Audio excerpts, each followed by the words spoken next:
And we are live. How's everybody doing tonight? My name is Anthony Brian Logan, and you're watching and or listening to ABL Live.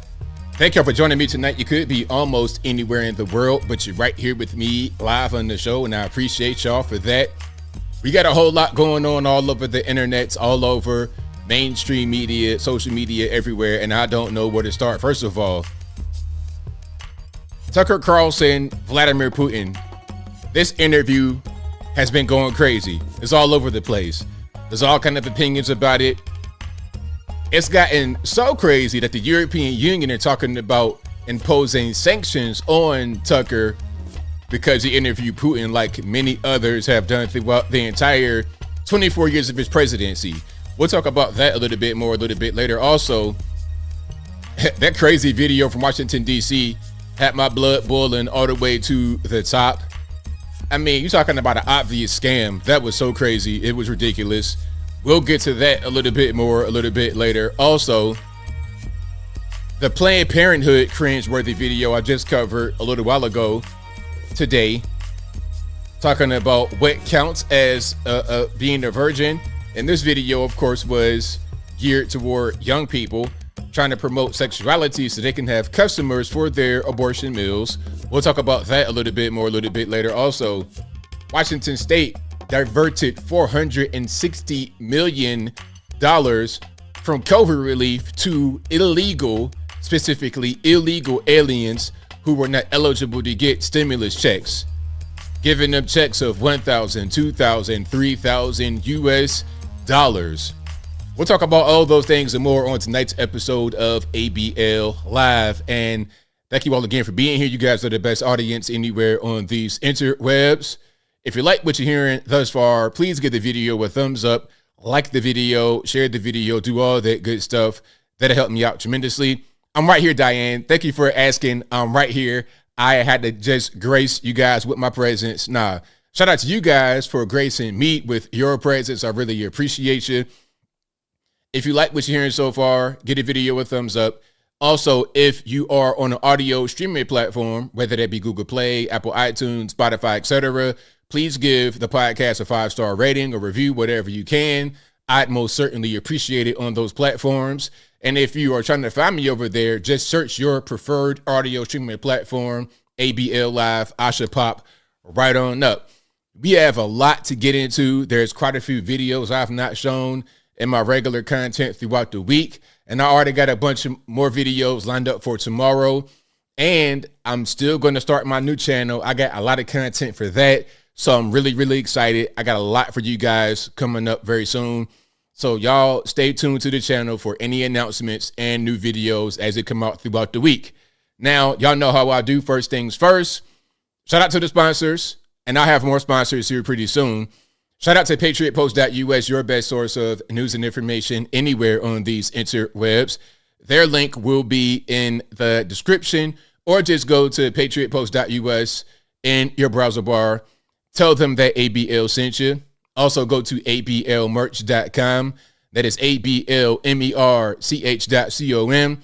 We got the hats, t-shirts, stickers, hoodies, mugs, and more right there on the website. Again, ablmerch.com.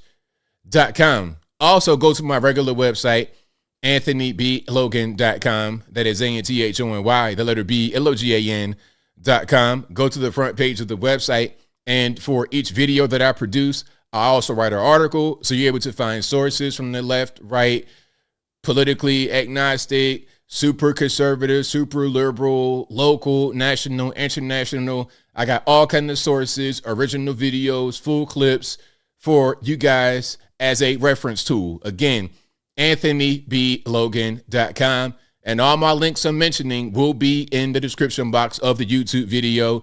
They should also be in the description box of the podcast. And if it's not, just go to the website. It's really easy to find. I'm easy to find. And of course, if you want to contact me, go to the contact page, anthonyblogan.com/contact. You can find my email address, my email address, my social media accounts, my Facebook, Instagram, Twitter, never going to call it X. All those things are right there on the contact page.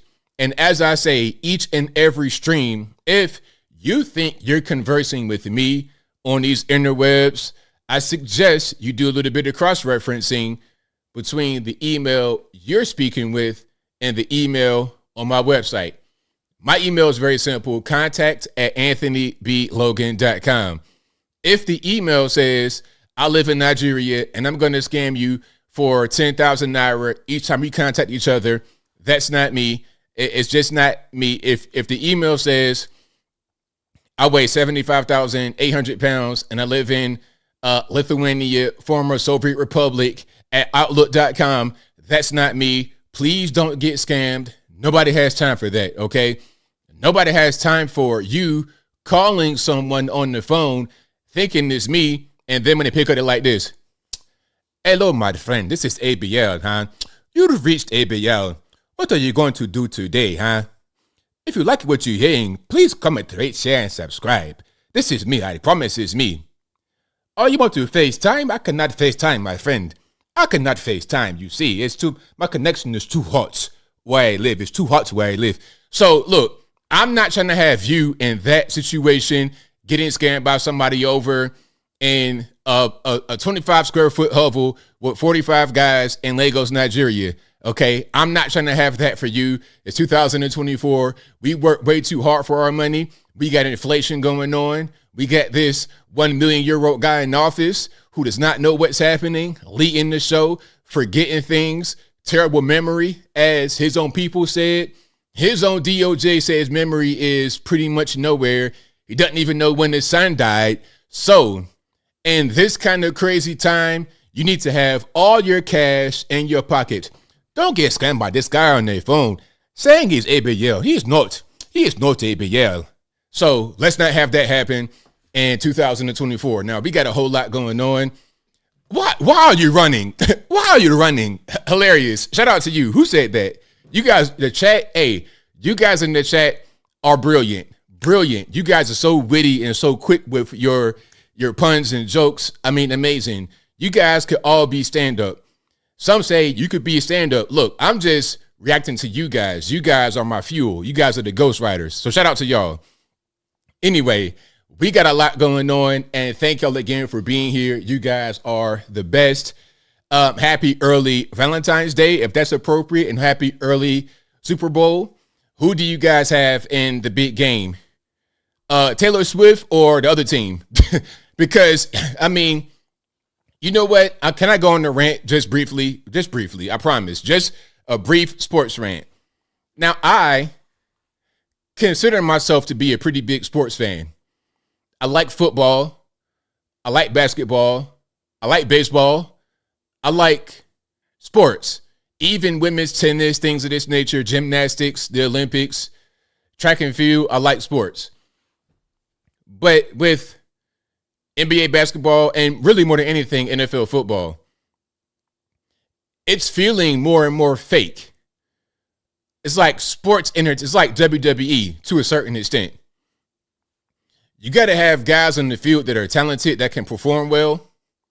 But when there's close games, when there's close competition, I think the NFL makes business decisions. This is only my opinion. I'm entitled to my opinion. I don't have any evidence or proof. I'm not trying to say NFL scripted breaking news.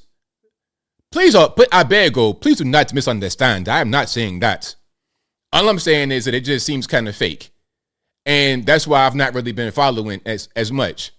And for me thinking that it's kind of fake, I see Taylor Swift being such a big draw. I saw some numbers. I'm not quite sure if they're true or not. And they said that she generated the NFL $330 million just from being on the sidelines, being on camera, being with Travis Kelce of the Chiefs. So I'm like, okay, what's really going on here? Is it about money? Is it about marketing? Is it about entertainment? Or is it about actual competition? Or a little bit of both? At this point, I can't tell, and it's kind of turned me off. I ain't not even going to lie to you. I'm watching the game tomorrow, but I'm watching the game more for the commercials and to see any kind of culturally relevant moments, because that's part of my job, is to be kind of, in tune with what's happening in these streets. That's all that I'm watching the game for. I have no real interest in the winner or loser, to be totally honest. I don't even really care. And the same thing with the NBA. I love basketball so much. I'm a big basketball fan.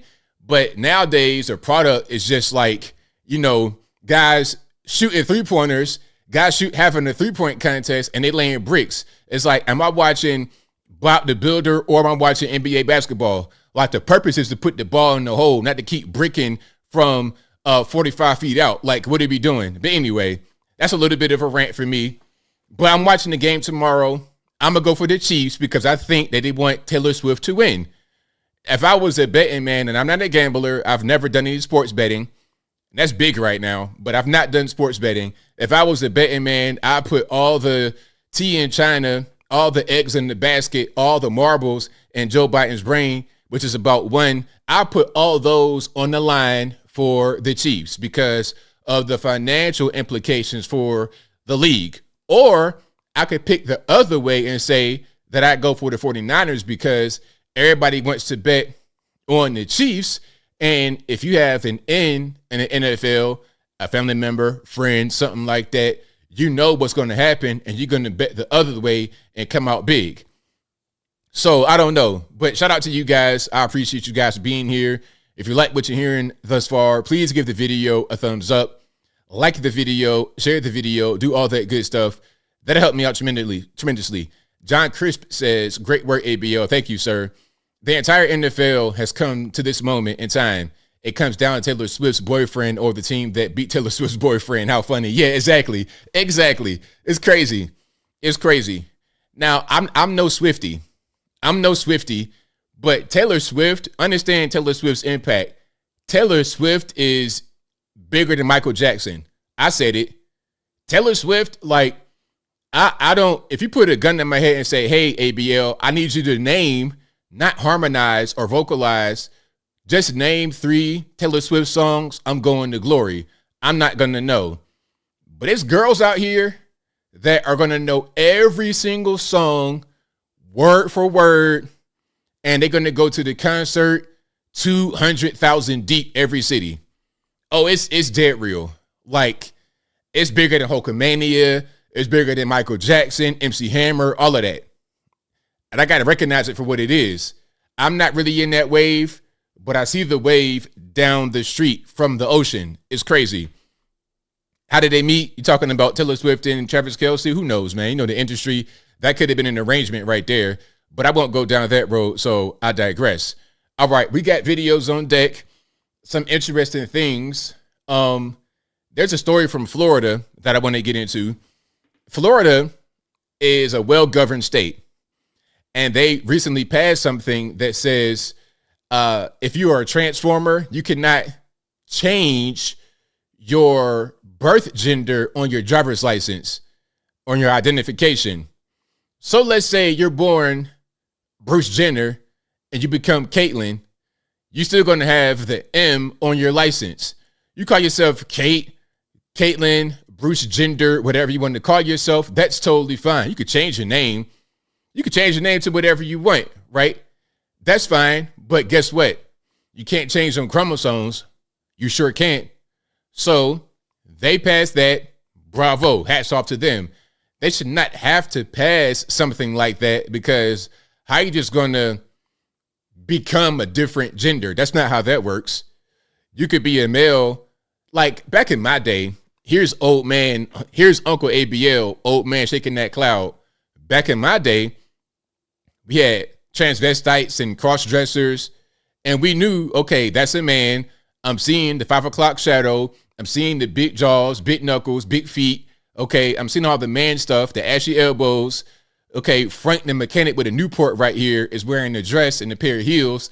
That's a man just playing dress up. That's the way it was back in my day. But now they say, no. I'm not just Frank the mechanic. I want to be Francine the showgirl. It's like, sir, that's not really how it works. But people have been able to successfully make this happen. Now, here is a protest out here in Florida. Okay. Now, this is really interesting because, okay, you see their signs. El DMV de la Florida, mi meto. So the DMV in Florida killed me. That's what it says in Spanish, en Espanol. Shout out to Duolingo. I'm learning a little bit, little by little.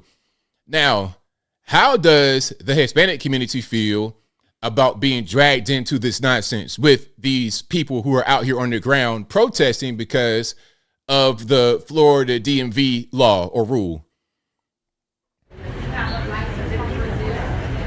So the other sign says killed by DMV, muerte por DeSantis, dead for DeSantis. Is that what that says? We had some more times it says hate kills and trans rights. Another sign says hate kids, you hate the gym and you hate diets. Killed by Ron DeSantis, killed by the DMV. And they got transgender flags and things of this nature. They're protesting by laying down outside of a random DMV in Florida. I'm not quite sure where they are specifically. They're protesting because they cannot change their actual gender on their driver's license. Are they really dead? Was hilarious. No, they're not dead. I don't think so. I think they're still alive because they're holding the sign, you know. So I think they're living. They're just kind of laying on the ground, acting the fool. Yeah, I did not know there were Hispanic transformers. I mean, I seen some Hispanic cross-dressers. Well, you know what? Let me take that back. Because if you go to Colombia, Venezuela, you got some ladyboys out there. Okay, remember I showed you that Passport Bros video, and the guy, he was a beloved Asian guy here, and he got deleted out there. May he rest in peace. I don't want to say nothing bad about him.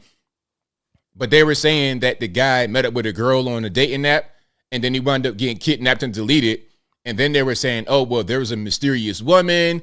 And they showed the woman. I'm like, okay, you're looking like Balky from, what's the name of that show? Y'all know what I'm talking about. You're looking like Perfect Strangers. Balky from Perfect Strangers. You're looking like Pauly Shore in the face, okay? I'm not very much convinced on that. You're looking like Manu Ginobili, all right? But that's a woman, I can't tell. This big long face, big crazy Adam's apple with a little a garment right here to cover the bump. I'm not really convinced. So you do have some Hispanic transformers, but I don't think they're really going to be out here on the ground with a sign talking about El DMV de la Florida mi meto. They're not going to be saying that. But anyway, I digress.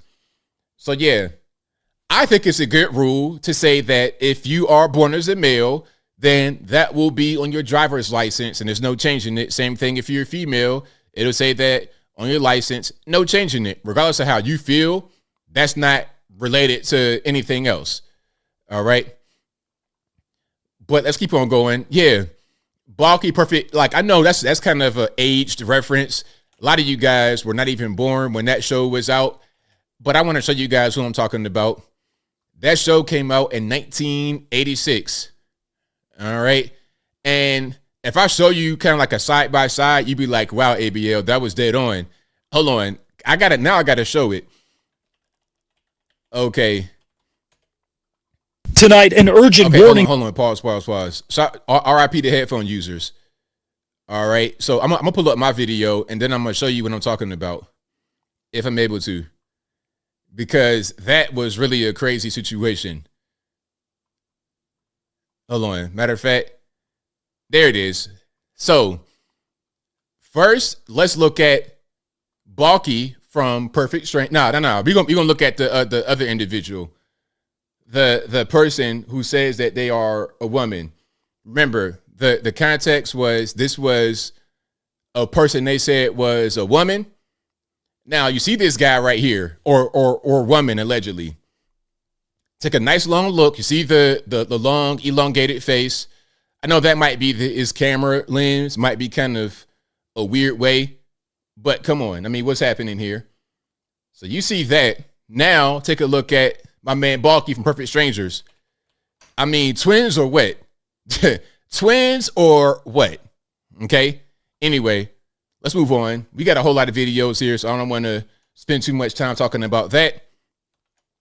Now, speaking about Transformers, okay, here's a stat from Riley Gaines that I gotta show you guys because this kind of encapsulates what's wrong with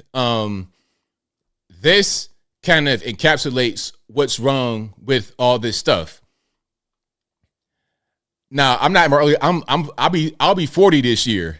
So I was born in 86. I was a little boy. I was 2 years old in 86. But when I was a little kid, that show was still on. Yeah, I was still watching that show. Yeah, I'll be 40 years old this year. So shout out to all the 1984 people. That's me. All right. But check this out. Now, this person is obviously a male competing as a female. Okay. Now, Riley Gaines says this. Sadie Camden Schreiner's time in the 200 meter makes him the third fastest D3 collegiate runner in the nation in the women's category. For perspective, his time ranks him 1,619th in his rightful category of the men's division. 1,619th to third. But yeah, no men can totally become women. Exactly. Right. Now, I wonder if that'll make him that rank in D3 or that rank in men's NCAA. Probably just in that division. So what if you go up to D2 and D1 and all of that? It'd be way, way, way back. All right. So check it out. That is a male competing as a female. Again, we see time and time again, Joanna Man coming to life. A lot of these movies, they just predict the future sometimes. Things that seem ridiculous 20 years ago, 10 years ago, are now becoming just regular commonplace scenarios. All right. So yeah, shout out to that person for being mediocre at best, probably just, bottom of the barrel, to now being in the top 3. All right. Now, here's a report from Paris. All right. So shout out to the content creator. I'm not sure who it is. I think you're going to be able to see. She's on a dream vacation. Now watch how many times she's harassed by men. So this is the Robbie Harvey on Instagram, to give him some credit. Want to come to the hotel with me? No. Can you leave us the alone? No, please leave us alone. Yeah. What? How much for sex? 0. No, like no. It's a no. No, not possible. Like at all. No. What's going on? Who's next? Be honest. Oh hell no. Now, okay, there's questions. There's a lot of questions. Okay, first of all, you're in Paris at the Eiffel Tower. At the Eiffel Tower. The Eiffel Tower is not really all of that. Paris is not all that. Paris is a slum. It's been a slum for a long time. Paris sucks. It stinks. It's worse than New York City. Ratchets. It's just not a good place to be. Then you got Muhammad 1, Muhammad 2, Muhammad 18 saying, hey, how much for X, Y, and Z? But my question is, why are you entertaining them? You got your Translate app out for what? What do you think Muhammad wants with you, Katie? Do you think he just wants to ask how to get to the train station? What do you think he wants? Why are you at night under the Eiffel Tower allowing these guys to open the Translate app and ask you anything? Here's a little bit of word to the wise. If you don't know, if you're out here and you looking pretty or whatever at night, Paris, France, you're going to have guys that are going to approach you. The Mohammeds, they don't care. They're going to say whatever. And shout out to the Mohammeds watching. Nothing against you guys. But out there in Europe, they don't care. Look, you out here by yourself. What's going on? And there's a lot of ladies of the night that are out there look just like you. So don't get confused. You are looking like women that they could come up to and ask that question, and they would give them a definitive answer, and they would go do what they're going to do. So if you don't want to have this kind of experience, I would say avoid Paris. And don't be out there under the Eiffel Tower at night by yourself with your friend who looks just the same as you. I'm just saying, but the main thing is Paris, that's not really a good place to be, in my opinion. Some of you guys may like Paris, but from what I see, it's like New York or even worse. It's like New York or even worse. She's in the train station. I think she's under the Eiffel Tower. And then again, why is your Translate app out? See? The tower's in the background right here. Why is your Translate app out? Why are you talking to all these, what do you think these guys want with you? You know, and then are you going to try to go on a date with one of these guys? Do you speak Arabic? Do you speak Farsi or whatever they speak? What are you doing? Use your brain a little bit. And you know what? This is part of what I was talking about with the girl who was talking to the homeless guy. I got to show that clip right now, actually, because this is kind of what I'm talking about. The homeless guy, the scammer, I got to show that right quick. Some said that she could have been in on it. That's possible, but I doubt it. I think what happened is that she just got scammed herself and thought it would be good content. All right, hold on. Give me a second. If you like what you're hearing so far, a lot of you guys like Paris. You guys like Paris. I'm gonna read some of this here. Trash everywhere in Paris. Let me see.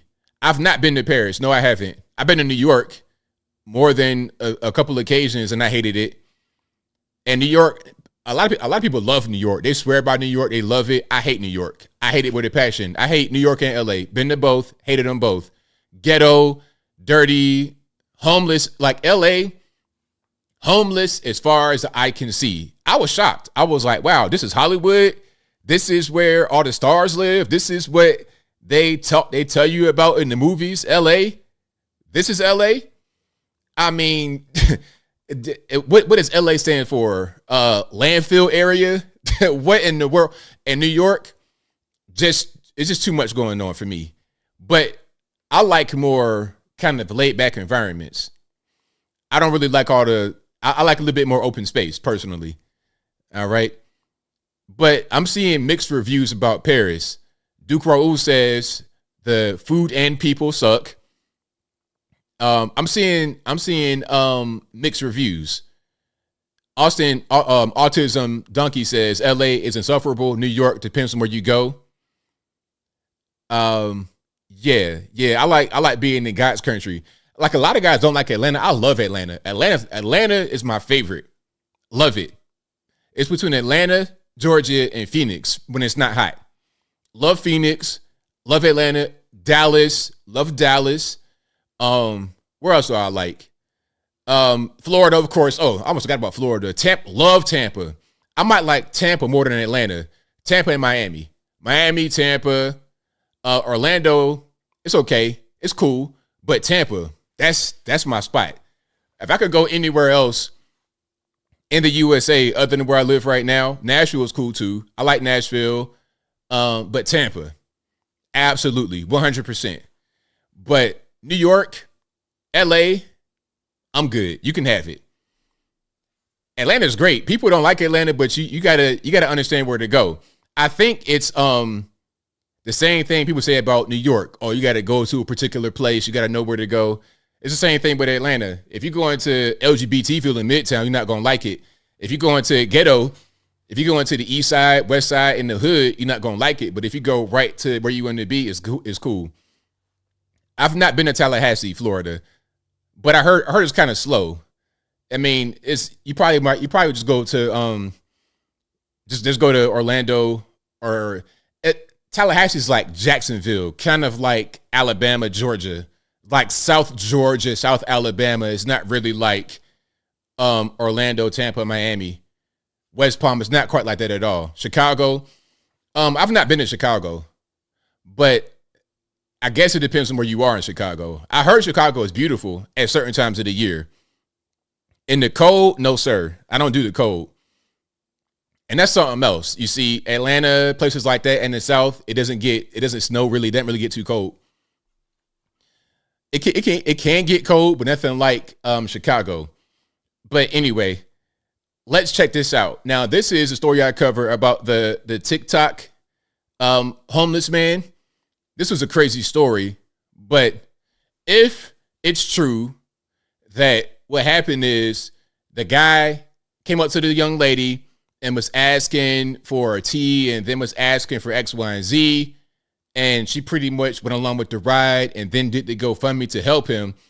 The reason why there was an interaction is because the homeless guy just scammed her, basically. And I'm going to tell you what happened from what I think transpired. Okay, let's check it out. New questions tonight about a GoFundMe page that has raised hundreds of thousands of dollars for a man who's experiencing homelessness in D.C. The main question, what happens to all that money if it's determined that he is a danger to the community? Fox 5's Bob Barnard live in Northwest now to try and help us sort this all out. Hi, Bob.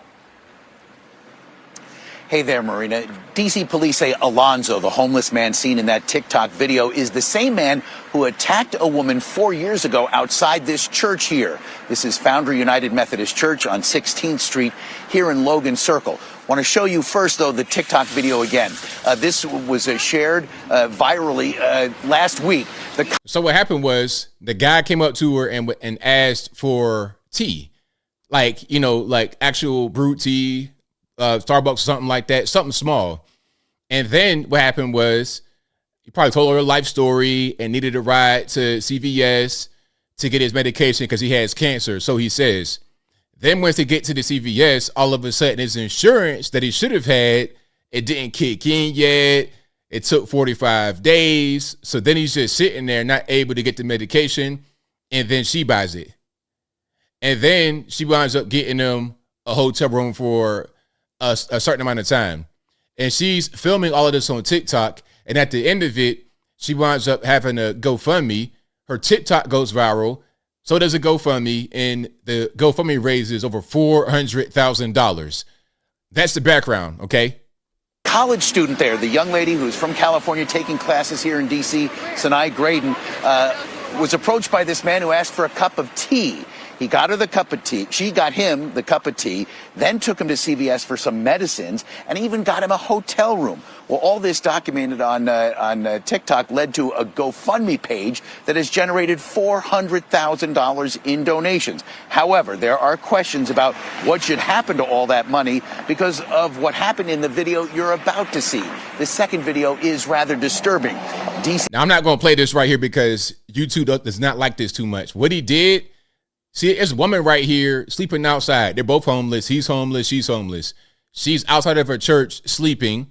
And then the guy comes up to her, throws his jacket on top of her, and just starts beating her in the head, just punching her right in the face. And then afterward, she had two black eyes. It was a mess. Now, she survived, but this guy did most certainly. You see what he's doing right here? I can't play it. You know, it's YouTube, and we got little kids watching.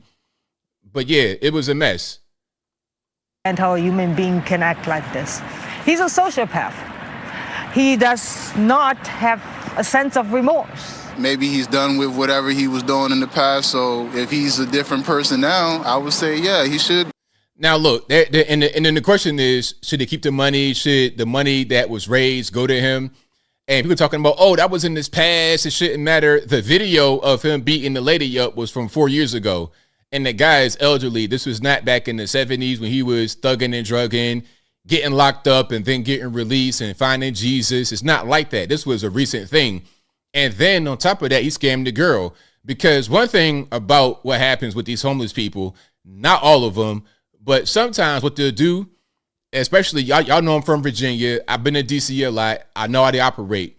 I've been in D.C. and had, run-ins with homeless people. They ask you, what time? Do you got the time? No, I don't got the time. Why you need to know the time for? It's 1 o'clock in the morning and you homeless. Where you going? You got an appointment you got to get to right now, 1 o'clock in the morning? No, I don't know the time. I don't know nothing. Can I get $1? Can I get this? Can I get that? And the main one they do, one of the main ones I've seen is, can I get a ride down the street? Oh, that's the main one. Listen, if anyone who does not have anything, homeless person, just a bum in general, a broke person, if they ask you for a ride down the street, it's never just down the street. You're going to be going all over the place. You could be in the northwest part of DC. They'll ask you for a ride. You wind up in Baltimore, Maryland. Then you're going to go to Delaware. Then you're going to go to somewhere in Northern Virginia. By the time you're done, you done wind up in West Virginia and the Panhandle, Harper's Ferry. It's like, how did I get out here? Because somebody who smokes crack for a living said, hey, can I get a ride? You didn't became that person's personal chauffeur for about 6 hours. I don't play like that. It's like, look, man, I don't got it. I'm tight. Look, Unc, I don't have it. The introduction was, can I get a tea? Because now he has you in his clutches, so to speak. Now he's able to try to talk to you, tell you a whole life story. And before you know it, you're taking them to CVS.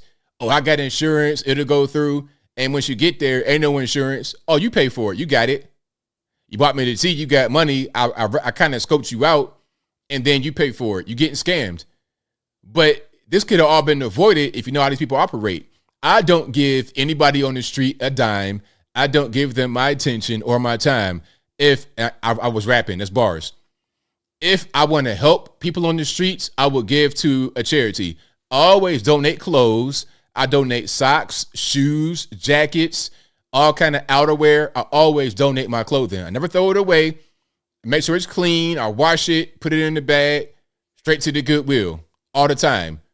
If I want to donate canned food, things of this nature to a food bank specifically, I'll do that. I never, ever, ever give them money or my time because you don't know who you're dealing with. It could be just a regular everyday normie on hard times, or it could be a violent, dangerous criminal who's also a con artist.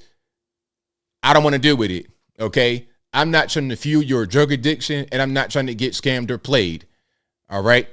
So let's keep on rocking and rolling. If you like what you're hearing so far, please give the video a thumbs up, like the video, share the video, do all of that good stuff. That'll help me out tremendously. Now, we got a lot going on here. There is a lot that I want to show. All right, speaking about Atlanta, speaking about Georgia, the Federal Reserve Bank is doing some training. Now, here's a question I have for you guys. Why is the Federal Reserve Bank doing training outside of the facility in I think it's in Atlanta? Shout out to Ansel. Ansel says, ABL, I'm homeless. Can you give me a ride down the street to Atlanta? Exactly. That's how they be.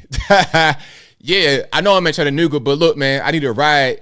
I need to go to Marietta right quick, man. Can you give me a ride? It's only an hour and a half away. Nah, I don't got no gas money. And yeah, I'm homeless and I smell terrible, but can I get a ride though? No, you can't get a ride, sir. Now, watch this.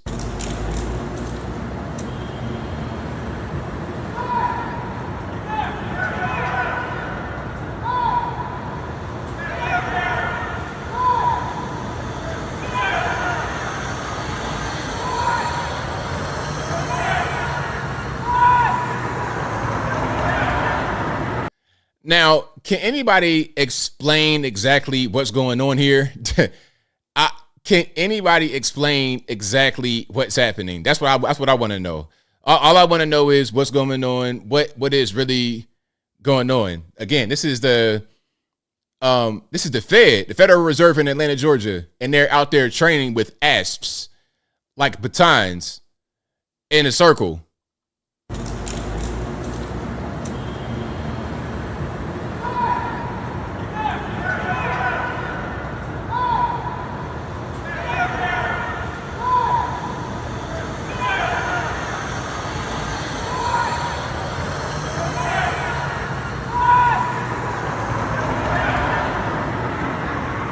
Now, is there a reason why you would have officers at the Fed training like that? Again, this is the Federal Reserve Bank of Atlanta, and you have people inside this facility training, like combat training. You have some women and some men. It's a mixture. It's a combination. Now, does anybody understand what's happening here? Does anybody know why they be training like that? Is it like the IRS thing where they're giving, okay, you get 87,000 new IRS agents and these guys are getting guns? Why do IRS agents have guns? And why do we have anyone at the Federal Reserve Bank training like they're getting into combat? I'm just giving you guys a heads up. So if you see somebody from the Fed knocking on your door and they're not going to take no for an answer when you say, hey, can I take a peek in your safe and see where your money is? Hey, I'm just putting it out there. That's just footage from the streets. I'm trying to gain some context. Maybe you guys know, but that's what's happening. And shout out to you, Les. I see you. Thank you for coming. Thank you for joining. Welcome back. All right. Now, speaking about what's happening in these streets, things you may not see, the migrant crisis rages on. It's a thing that we're always talking about. And here's one particular piece. You have an interviewer asking, I think, 2 migrants about the ability to vote. Here is the caption. The caption states, let me zoom in a little bit. Illegal migrants talk about 2024 election. They believe they entered legally because they made a claim for asylum, fake claim, so they think they can vote. Reporter, who are you going to vote for? Illegal migrant, Joe Biden. Joe Biden is helping us here. Of course, for Biden. All right. Let's hear it in their own words. ¿Tiene derecho para votar? Que entramos ilegal, por lo menos tenemos acceso a votar. ¿Para quién se va a votar? John Biden, que nos está ayudando a nosotros aquí. Yo creo que la mayoría Biden. Biden. Él es el que nos está ayudando por Biden. Claro, Biden. Por supuesto que por Biden. Le gusta apoyar a los migrantes. Sí, es muy buena persona. No, Trump es otra cosa, ese es otra cosa y este es otra cosa. ¿Tiene derecho para votar? Que entramos ilegal, por lo menos tenemos acceso a votar. ¿Para quién se va a votar? John Biden, que nos está ayudando a nosotros aquí. Yo creo que la mayoría Biden. Biden. Él es el que nos está ayudando por Biden. Claro, Biden. Por supuesto que por Biden. Le gusta apoyar a los migrantes. Sí, es muy buena persona. No, Trump es otra cosa, ese es otra cosa y este es otra cosa. ¿Tiene derecho para... So what do you guys think? Do you think that they're going to try to get non-citizens to vote? I'm seeing some things get passed in certain parts of the country where they're trying to get the migrants to vote. And we know that's ultimately one of the goals. That's one of the goals. Okay, that's one of the goals. They're trying to get the migrants to vote. In certain parts of the country, they are advancing the necessary steps to make that happen, because they know if they can get the migrants to vote, they're going to vote for the party that they think are going to keep them here. Okay, you came into the country illegally or whatever the case may be, and one party was able to get you in, you're going to continue to vote for that party. That is the mindset. So they're talking about, oh, well, they do the jobs that Americans don't want to do. What job is that? Voting for the Union Party? Is that a job that Americans don't want to do? Okay, like what's really going on? We all see what's happening. Yeah, they got to go. They got to go back. Look, hey, Lucivelli, they got to go back over there. They cannot stay here. They got to go back over there. All right. Now let's keep on going here. Let's go to the EU and let's talk a little bit about climate change. I think I may revisit the migrant topic in a minute. I just can't keep my mouth shut, so deal with it. But yeah, they are kind of, they're frightened at this point because a lot of them do realize what they're doing is not right.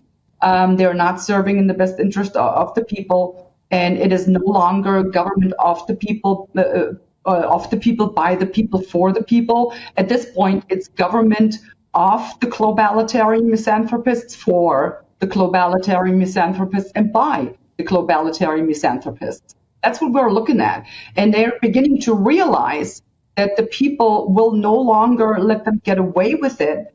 And they can no longer fool them into thinking, we have to save the planet now, and it's climate change, and it's all of this. People no longer believe in that. And I think they're catching on to the fact that it's a gigantic lie.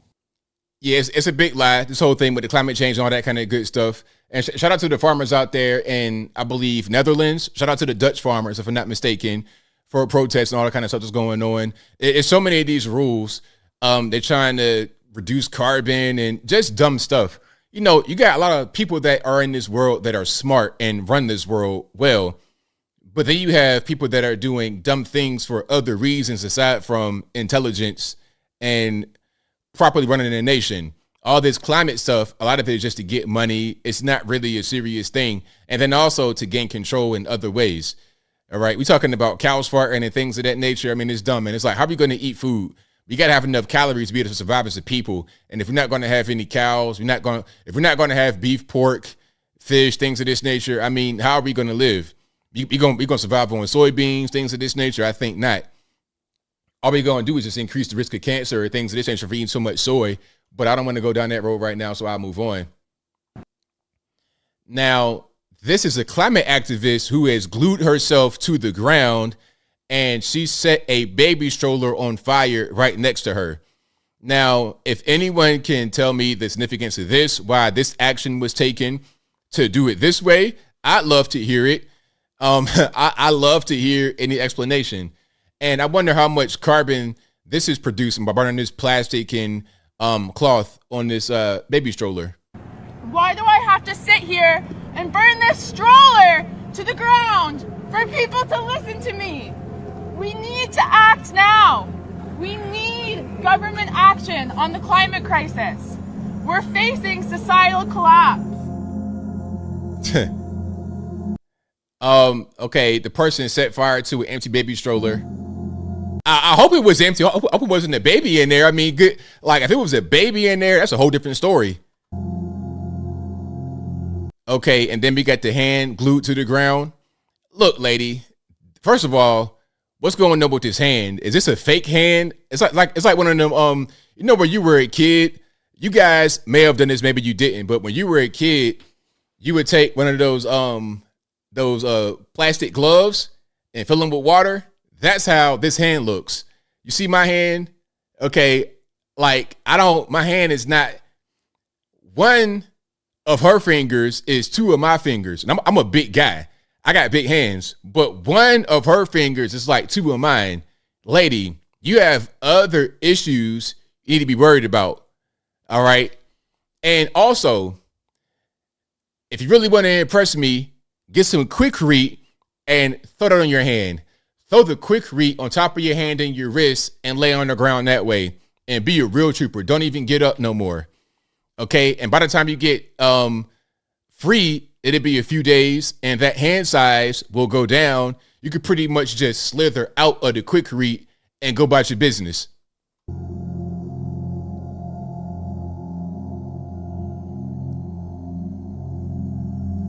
So this is she's a Canadian. The music with this is stupid. Who did this?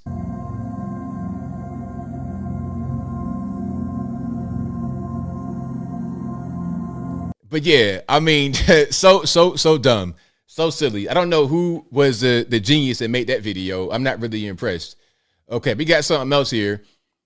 Shout out to Myth Informer Milwaukee for this one. Cluster B plagued man claims you must listen to him while blocking roads in the name of science. All right, let's hear this particular individual shriek for a little bit. What am I supposed to say to them? I know it. I document it. All right? This is fucking science. You have to ask yourself, really? What am I going to say to them? What did I do to prevent it? It's going to happen. They have to cope with it. And that's going to be terrible. Okay? That's really important that you get that through. That's really important that you take a step away from your daily life. All right, we're pissing you off. But we have very good reason for that. Billions of people living there. And when they see that they cannot live in their home country, what do you think they're going to do? Of course they're going to turn to us. And that's +2 degrees. But we'll be already coping with our shit. It's written explicitly in the IPCC report summary for policymakers. Hey, the Hans Zimmer soundtrack with this guy is ridiculous. Who's doing these edits? What in the world's going on? Like, is it done to try and make his point more cogent, or is it kind of a joke? All right, this is not Interstellar. You're not Matthew McConaughey. You're not going to get an Oscar. All you're doing is just gluing yourself to the floor for no good reason. All right. And you know what you should do is just stay right there on the ground. Stay right there for a few days and you might just change your tone. All this blustering about climate change and we got to do something. It's science. That's going to change real quick when you start to get hungry and them hunger pains get real serious. You could be like, hey, man, can I get a cheeseburger? The highest carbon footprint cheeseburger right now, because I am starving. Our boss right now, with the laws that we have, it's not +2 degrees. Hey, yeah, get him a rare steak. Yo, get him a rare steak. Just sear it. Psh. Hey, you know what I would do? You know what I would do? If it's me and I'm seeing some guys on the road that's been glued there for a couple of days, I'm going to have a whole barbecue right next to him. I'm pulling up the smoker in my truck. I'm going to pull it right next to him and let the smoke just waft over there. I bring out a portable fan and let the barbecue smoke just hit him in the nose. Oh, man. And I'll be like, hey, man, check it out. You want this carbon burger? All this carbon in the air. And it came from a cow.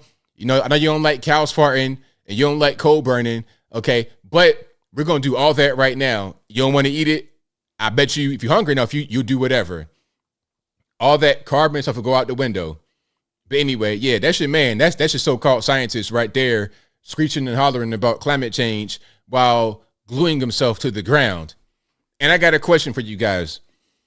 Speaking about airplanes and travel, things of this nature, if you're on a plane and you see a guy do what I'm going to show you, what is your reaction? What do you do? Okay.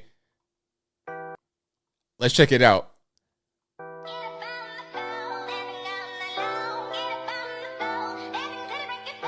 Okay, we got music here. I'm going to turn that off. But this guy, if you can't see it, he's filming himself in a cabin full of people on the airplane, doing high fives, random people in the seats. And then he's going to start dancing, I believe. Now, look, I tell you what, if you're filming the TikTok and you're doing that kind of stuff next to my seat, I'll be like, look, man, we're not going to do that. I'm not touching you. You're not going to be filming me. Nah. What is your reaction? And I hope they're not in the air. They better be on the ground, get ready to take off. If you're in the air doing, I'll be like, man, if you don't sit down, you're a terror threat. Yeah. I don't like that, man. Like, you want to do that on the subway, New York City? Okay, that's cool because I don't go to New York City anyway. You guys, if you like the subway with the Master Splinter, Ninja Turtles, all that kind of stuff in the subway system in New York City, cool. But don't bring that kind of subway behavior up in the friendly skies. Let's not do that, especially if we are, cruising 30,000 feet in the air. Hey, man, I ain't got no time for that, for real. So, yeah, we're not doing that. Shout out to the TikTokers who are doing way too much. And this is actually a pretty good joke. Speaking about aviation and travel and things of this nature, this woman says that her boyfriend or husband did not express interest in any kind of aviation, but she got him lessons to fly a helicopter. This is a pretty good joke because it started off kind of weird, but then it ended with a bang. All right. You guys are pretty much enjoy. If you've not seen it yet, I think you'll enjoy it. All right. Let's go to throw it on the screen here. When we first started dating, I gave him helicopter lessons, flying lessons for his birthday.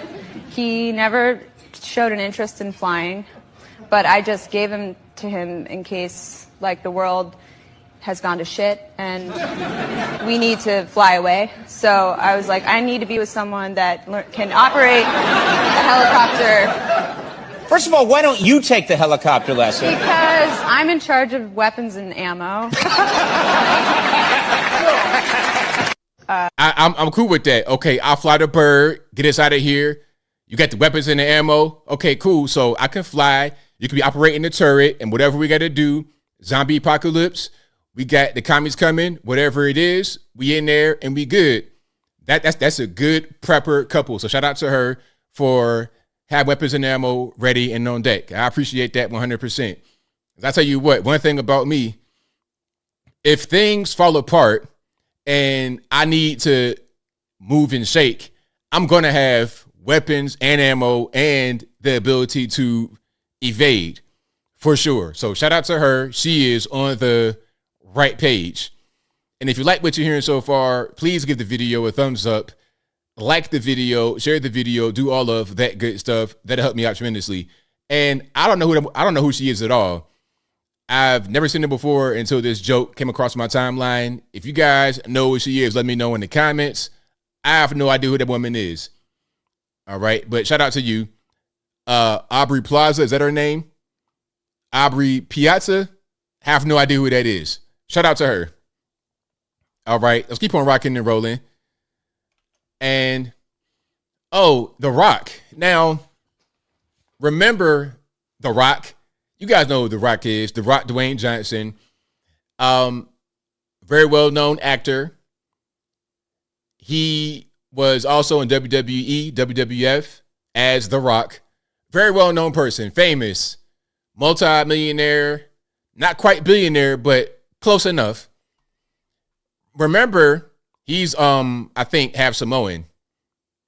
And he's been in Hawaii a lot with Oprah. Remember when Maui happened? And by the way, Maui is still needing help.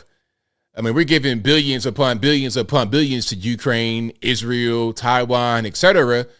But Maui, you know, a U.S. state, not a territory, a U.S. state still needs help. Anyway, remember The Rock and Oprah announced a fund that you could donate to. And it kind of went the wrong way because on one hand, I understand that they wanted to help the people of Hawaii, but it's them asking for money. You see, because y'all got it.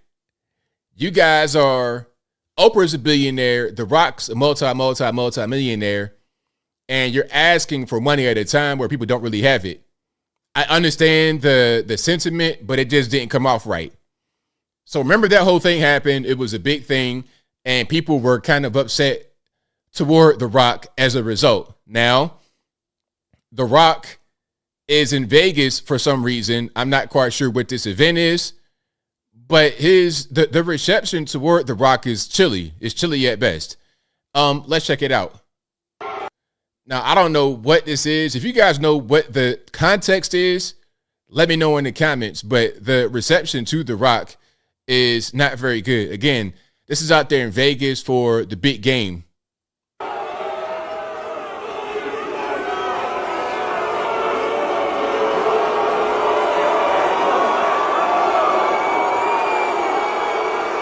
So he appears to be getting into The Rock WWE form with the way he's standing and all that kind of stuff and looking. Why is he being booed?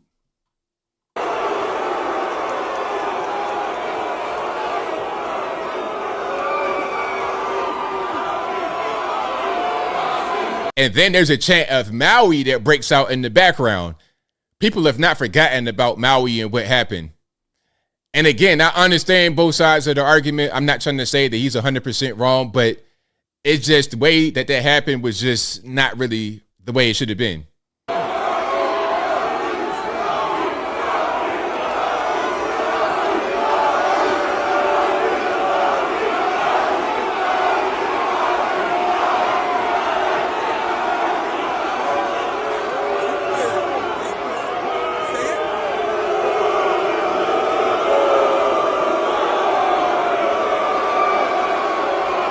Oh, that's pretty rough. Like, I mean, that's rough for The Rock. Finally, The Rock has come back to Las Vegas. So that's what's happening. The Rock, Dwayne Johnson, is he from Hawaii or does he have ties out there? I know that he's half Samoan. I thought he was from California. Let me see. I'm gonna look him up right quick. Born in California. He lived in New Zealand for a while, and then he went to the U.S.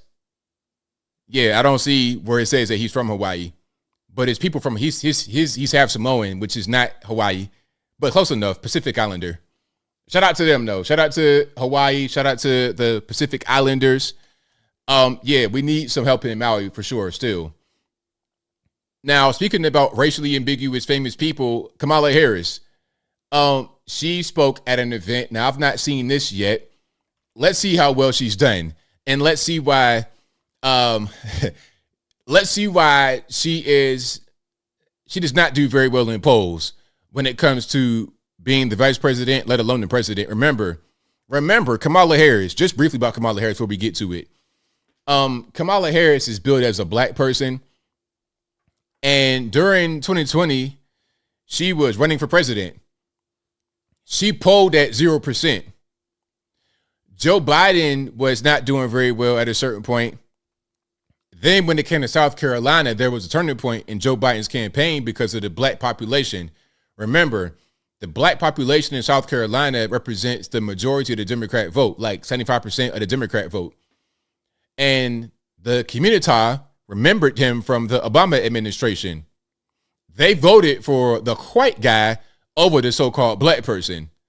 But I'm told that if you don't want Kamala Harris to be the president, then you're a racist. Well, why is that same thing not being said to the black community who are mostly 90% Democrat in South Carolina who did not vote for her at all and voted for the white man instead? Why is that not being said for them? It only applies to conservative Republicans, maybe. Maybe that's the thing. When the truth is, Democrats nor Republicans, black nor white, wanted her to be the president, and we still feel the same way. And whenever we see her out there talking, she sounds a mess. I don't know who sounds worse, her or Creepy Sleepy. Who sounds worse to you guys? Joe Biden or Kamala Harris? It's a toss-up because Kamala Harris is just spouting off gobbledygook because she's a moron in general. Now, Joe Biden has intelligence, or he had it 30 years ago, although he used it for the wrong things. Like he would use his brain power for the wrong things. But now his intelligence is not able to be accessed or used in the wrong way because he is 1 million years old and his mind has left him and it's been gone for a while. They even said so in the classified documents report. My man Robert Hur, shout out to him. He said that we're not going to charge him, although what he did, taking documents from the White House when he was a vice president, is illegal and you can't do it. And it's a crime. We're not going to charge him anyway because he's an elderly man and he's nice and well-meaning and has diminished capability to remember things. Don't remember when his son died. Don't remember any of that. Who's worse, him or her? Y'all let me know. Okay. Carl Sims says, aren't Jamaicans black? No. Jamaica is majority black, but it's not. Saying that Jamaicans are black is like saying Americans are white. Jamaica is a country, not a race. You have white Jamaicans, Chinese Jamaicans, black Jamaicans, Asian Jamaicans. You got a little bit of everybody. You got Chinese, Indian, white, black, mixed race, a little bit of everything. Although the majority is going to be black, they're not all black. One of my good friends is from Jamaica. He's mixed black and Indian, red dye Indian. You know, you see him, he looks black and he is black, but he's biracial at the end of the day. Anyway, I'll move on. Let's check it out. Because now what people perhaps had never seen before can be seen to know what's possible. But the brilliance of this inaugural class and its leaders is the ability to see what can be, unburdened by what has been, and then to make it real. Because now, all right, there we go. That's the some poignant words from your vice president, Miss Kamala Harris. Wouldn't you want to have her be the president of the USA? You can get these kind of speeches every 3 to 4 months, just like Joe Biden does when he speaks to the media. And we're going to get to that in just a moment. But yeah, wouldn't you want her to be the president? Now, speaking about Joe rambling, stambling, and whatnot, Robin Williams, RIP to Robin Williams, one of our greatest comedians of all time, going all the way back. Robin Williams, I was watching Robin Williams back in Mork and Mindy days. I know, I'm showing my age. Old man, shake a fish that cloud. I was watching him back in Mork and Mindy. And then throughout the years, Miss Doubtfire, all the movies he was in, he was one of the greatest comedians to ever do it. So RIP to Robin Williams. He called out Joe Biden 20 years ago, back during the Obama administration. Check it out. We still have comedy, though. We still have great comedy out there. There's always rambling Joe Biden. What the fuck? Joe says shit that even people with Tourette's go, no. No. What is going on? Joe is like your uncle who's on a new drug and hasn't got the dosage right. I'm proud to work with Barack America. He's not a superhero, you idiot. Come here. When FDR was on television, there was no TV back then. Come here, Joe. Sit down.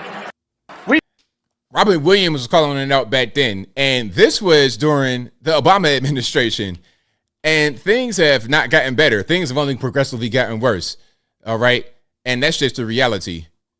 Nanu, nanu, nanu, nanu, nanu, nanu. Had to do it for y'all. Had to do it for you guys.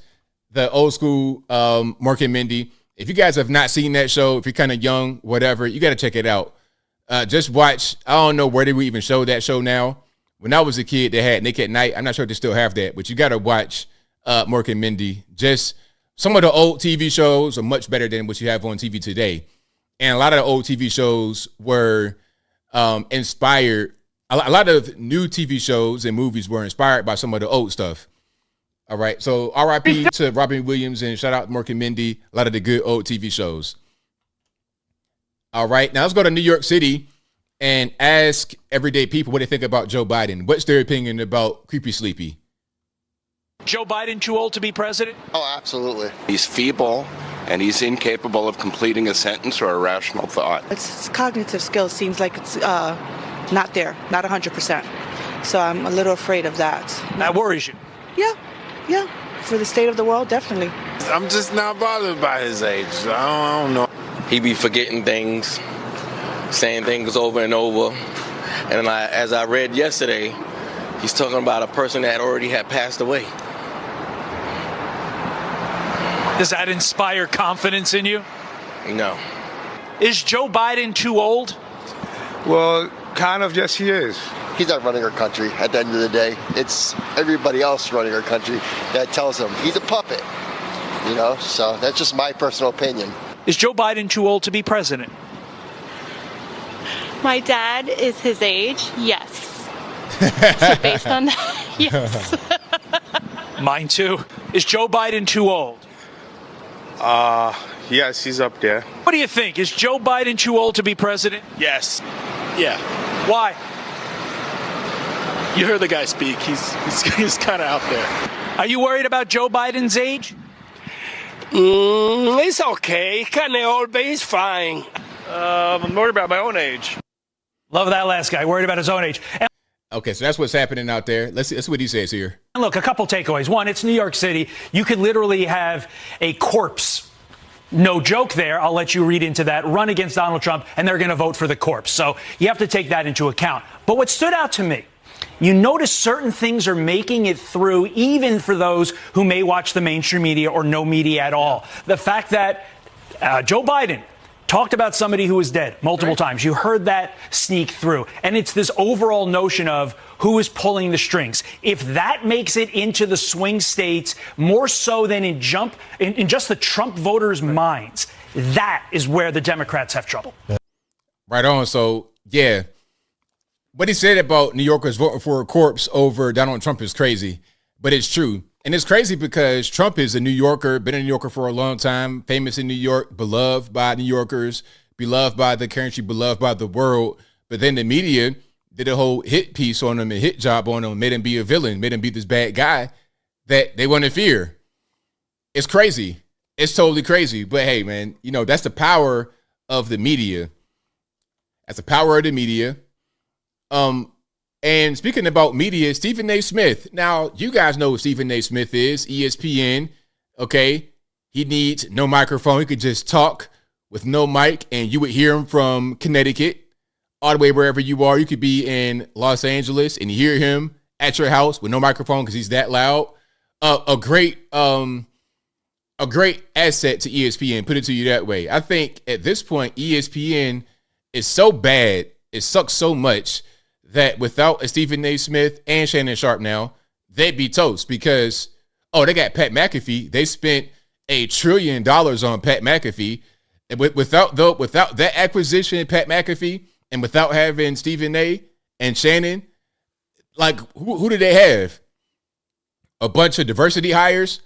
Like that won't get it done. You need to have entertaining people, informative people that are talented at what they do to keep your machine going.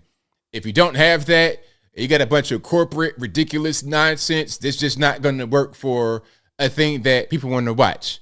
All right. But Stephen A. was speaking about what's happening in New York City with the migrants because Eric Adams is giving $53 million to migrants through a prepaid debit card system. Now, it's not as much as Free Out of Washington. I covered that story where in 2023, well, not Seattle necessarily, Washington State gave migrants illegal, like to be specific, to be exact, illegal aliens Washington State gave them $460 million through checks and prepaid debit cards in increments of $1,000 to $3,000 each. Now, I know a lot of Americans that could use $1,000 right quick. Could you use $3,000 US from your taxpayer money? I'll say that one more time. Could you use $3,000 of your taxpayer money in your pocket? You already paying taxes. Why not get your own tax money back to you? I prefer to just have lower taxes. That'd be me. But if they're going to take my money at gunpoint and give it away, give it to me because it's my money. Give it back to me. Or let me keep it. How about that? But no. In Washington State in 2023, for that year, they diverted $460 million in COVID-19 funds to migrants. Now, migrants were not supposed to get any kind of relief funding like this. They said in Washington State officially that they knew that the federal monies were not for the migrants to get, but they were going around the federal government and really kind of like breaking rules. Now, as far as I know, if you take money that's intended for one thing and use it for something else, isn't that called fraud at a certain point? Like, what is that called? If federal money is earmarked for a purpose and you take it and use it for a different purpose, what is that called? Y'all let me know, because I think that's not legal. I think you could go to the penitentiary and make big rocks to little rocks if you do that. But maybe I'm just, misinformed. I don't know what's going on. What's really happening? Yes, Green-Eyed Lady, $460 million US. Matter of fact, hold on. I'll put it on the screen for you before we get Stephen A. Smith so you can see exactly what I'm talking about. Okay. There we go. Let's throw it on the screen. Okay. And let's do full screen. There we go. So this is from Jason Rantz, and I also have a New York Post article to back it up. Washington Democrats diverted $460 million to illegal immigrants in 2023. And the reason why the illegal immigrant part is important is because this money was given to them because since they're illegal, they were not privy to get monies that legal residents were able to get. This was a way to go around the federales and give them money anyway, money they shouldn't have been getting. All right. So what's going on with that? Now, that's in Washington State in 2023. Now, New York is doing something that's kind of similar, giving $53 million to migrants, quote unquote, whether they be asylum seekers, illegal aliens, or whatever, through prepaid debit cards. Now, let's look at what your main man says about it, Stephen A. Smith. So you can pick and choose. What it came down to for me is this. I see homeless folks in the streets of New York all the time that are American citizens. I damn sure see them in California. We've got poor, impoverished, starving people who were born and raised in this nation. How in the hell do we come up with a $53 million pilot program? Let's pause right here for the copyright, because I know this could be ESPN, and they love to play games. For illegals, but folks who are here legally are born here, we don't have enough for them. Just like we could come up with billions for Ukraine, but somehow, some way, we can't fix the homeless problem. I'm down for helping Israel. I'm down for helping address the situations with the Israeli-Palestinian conflict, okay? I'm down for helping the Ukrainians and fighting off Russia. Actually, Stephen A., I got to stop you right there. I'm not down for any of that. I'm not down for fighting Russia through a Ukrainian-Russian proxy war. I'm not down for helping Israel, Palestine fight their battles. I'm not down for trying to stoke an issue in Taiwan. I'm not down for any of that. But what we can agree is that if we got money for those things, and that's going to happen, then what's going on with our streets? Now, what I'll also say is the homeless problem, you can fix that by not having so much government intervention and giving the monies to the proper law enforcement and the border patrol and things of this nature, okay? Because how many of these homeless people came from the border illegally? How many people are on the streets high on drugs, fentanyl and whatnot that come through the border illegally?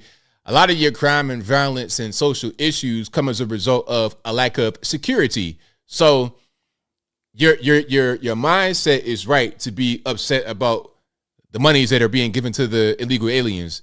You're right about that. But the solution we may differ on. What about poor and desolate citizens here? How the hell do you print money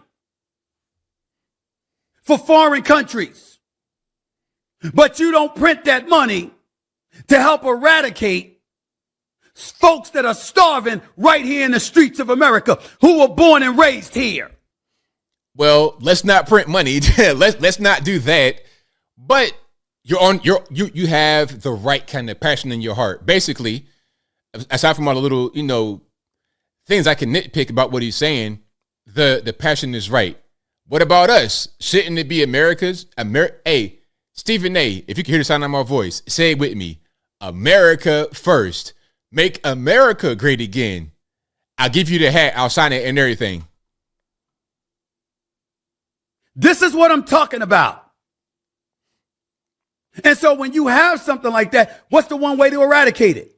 Yes, you got to have a flourishing economy. Yes, you can't have inflation. Yes, you can't be on the verge of a recession. Milk don't need to cost $7. Bread don't need to cost $5. Don't get me started with how much sugar costs. You're right. Yeah, you're on the right path. You can talk about employment all you want to. You can talk about the labor participation rate. But guess what? If you ain't making no damn money and you got to get two jobs to pay the same prices or to buy the same amount of stuff that you used to buy and the price is higher than it used to be because of inflation, then guess what? What are you really accomplishing? Very good point, Stephen A. See, you're learning, my man. You're learning. I mean, but really, to be totally honest, I'm kind of being facetious, but seriously, these are things that anybody can observe. It's not necessarily like some kind of grand point that he's making. It's a point it's an honest point that he's making, and I appreciate him for making an honest point on a big platform that he has over on ESPN. That's why Trump is on the verge of getting elected, reelected. Because when he was in office, there was a flourishing economy. Trump 2024, hey man, look, if you want a MAGA hat, just say that. It's fine. It's okay. It's okay, man. I'll give you the hat. I'll try to get through to Trump. I'll try to reach out to my connections and be like, hey man, Stephen A. says he want a MAGA hat, man. Can you make it happen? Can you sign it? Like, what's going on? Give him the white hat so he won't get clowned in the community for wearing the red hat. All right. Now, speaking about Trump and Hollywood people, TV people, actors, here is your man back at it again. Rap Report. This guy was one of the biggest Trump haters in the universe. Trump derangement syndrome. Look, if there was a zero patient for Trump derangement syndrome, it'd be this guy, Rap Report. That'd be patient zero. Now he's saying, hey, you know what? I was wrong about Charlottesville. I made a mistake. Remember the whole thing about good people on both sides? And they said it was a bad thing that he said that. He was trying to say that, oh, well, you just had Nazis and then it was the non-Nazis, even though that wasn't the case, because there was the issue of the statue and then some wanted the statue to stay. Some didn't want it to stay. On that particular issue, there was good on both sides, which is a fact. Now, Rap Report is saying, you know what? I may have made a mistake. Maybe I made a mistake in my judgment of that situation. Check it out. So if you believe in the Obama doctrine, all right, be nice to each other, whatever, there's no way you were voting for Trump. It just wasn't in the cards. It wasn't happening. It was abrasive. He was racist. The media, yada, yada, yada. And he was a joke. Like New Yorkers, like he was like, he's a ball busting troll. Exactly. He's a but shit here's talker. why I think you're going to vote for him this time, because you've seen what happened under his first term. You didn't like it. He's the pig dick, and he's got the mean tweets, and he's orange. All right, pause it for copyright. Hey, PBD. like your podcast, man. Do not give me a copyright claim, please. But life was good. There was no wars. The economy was going good. But damn, he's annoying to look at. But you also can acknowledge that the media had a major role in that. A major role in that. When you take a step back. Yes. You also acknowledge that. Because I will acknowledge that, that one thing about the Charlottesville that I ranted about. Yes. And I was wrong. About the both sides thing. Yeah.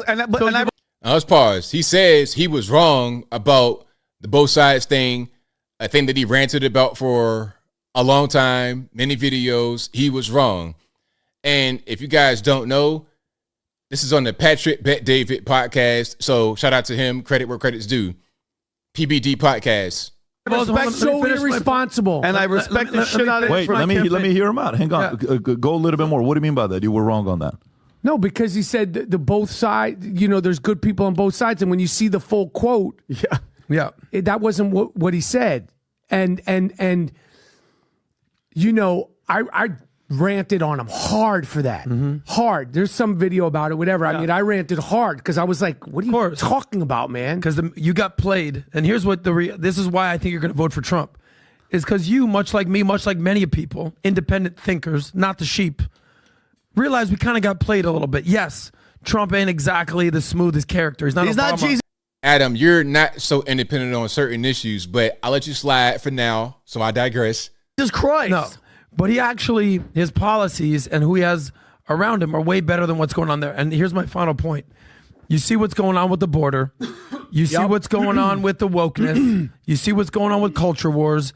And you see what's going on with actual wars. Yeah. Specifically, you see who the Democrats have exposed their hand, especially the progressive left. You see what's going on between Israel and Gaza. You have 3 starved David highs on your chest right now. And as someone who is a proud New Yorker your whole life, you see what the Democratic...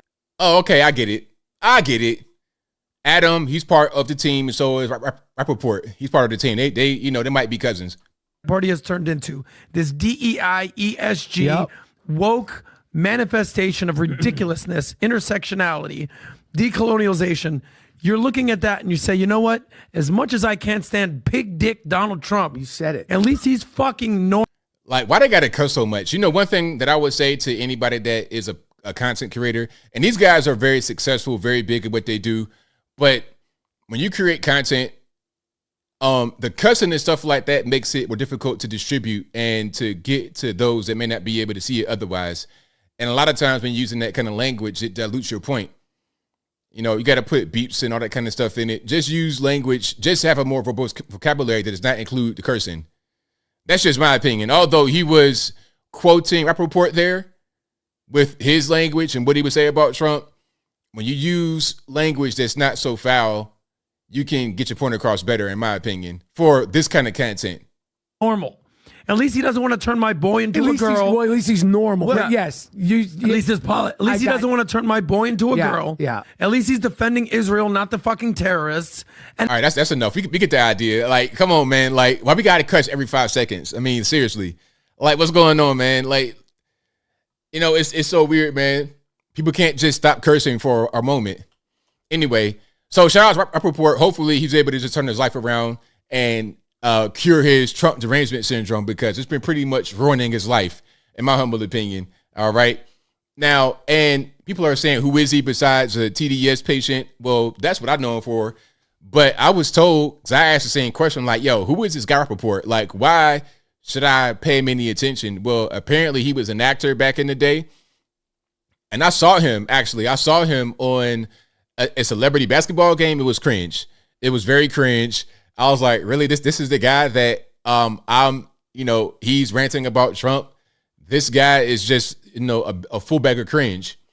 Now, speaking about a full bag of cringe, we got to go to the Joe Biden press conference. Now, remember, we had the whole investigation, the classified documents, and of course, they didn't charge him.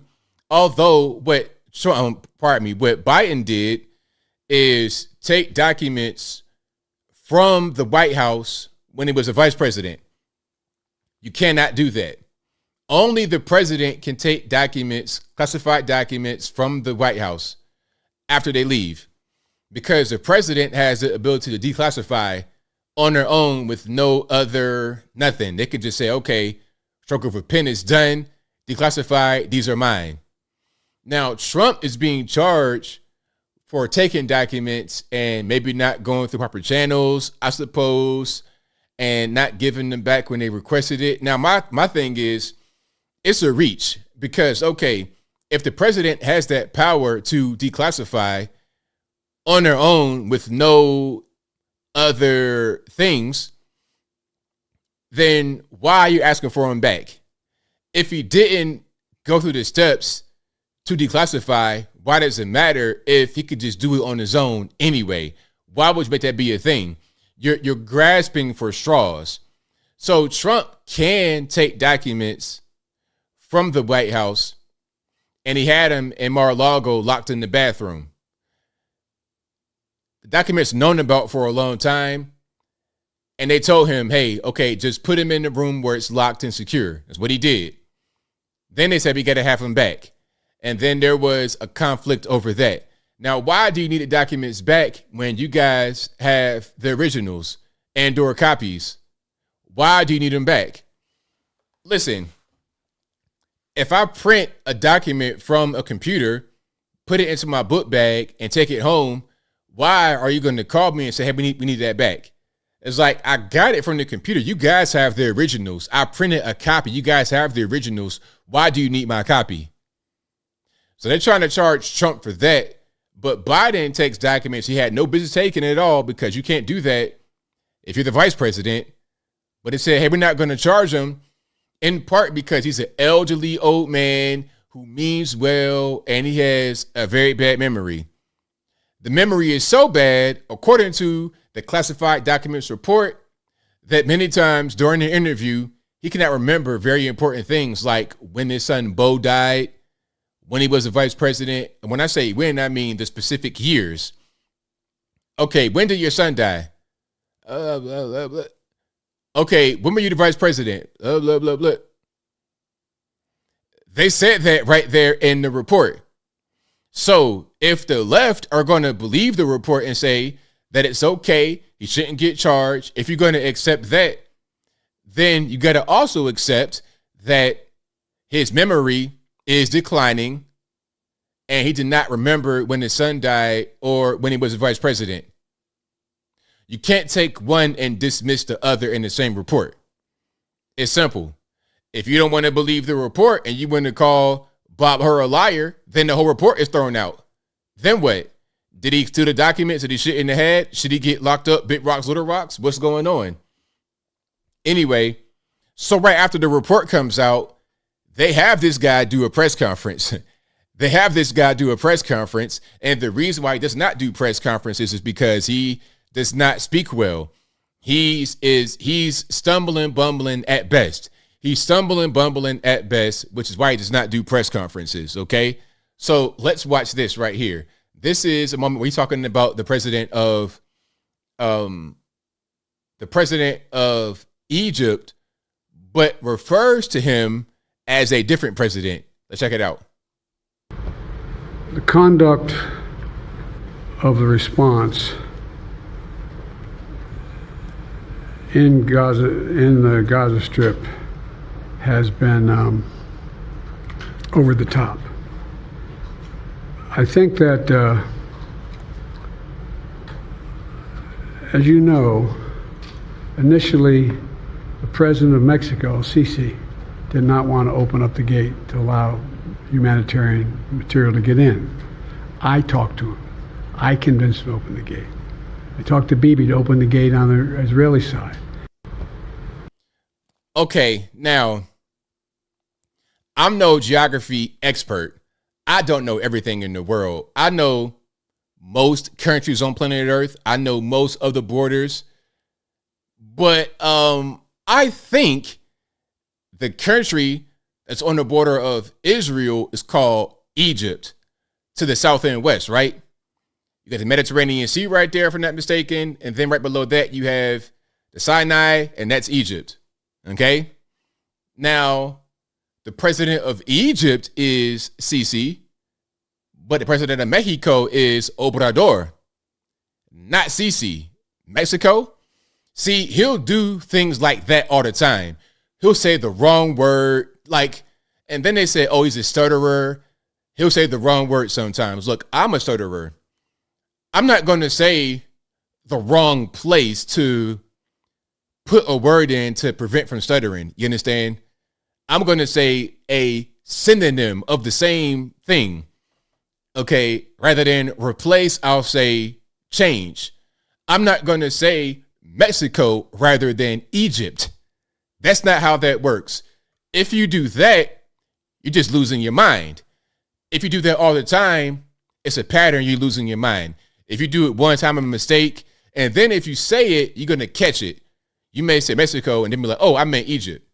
Right away. You're not going to just keep on going. Your mind is not really there.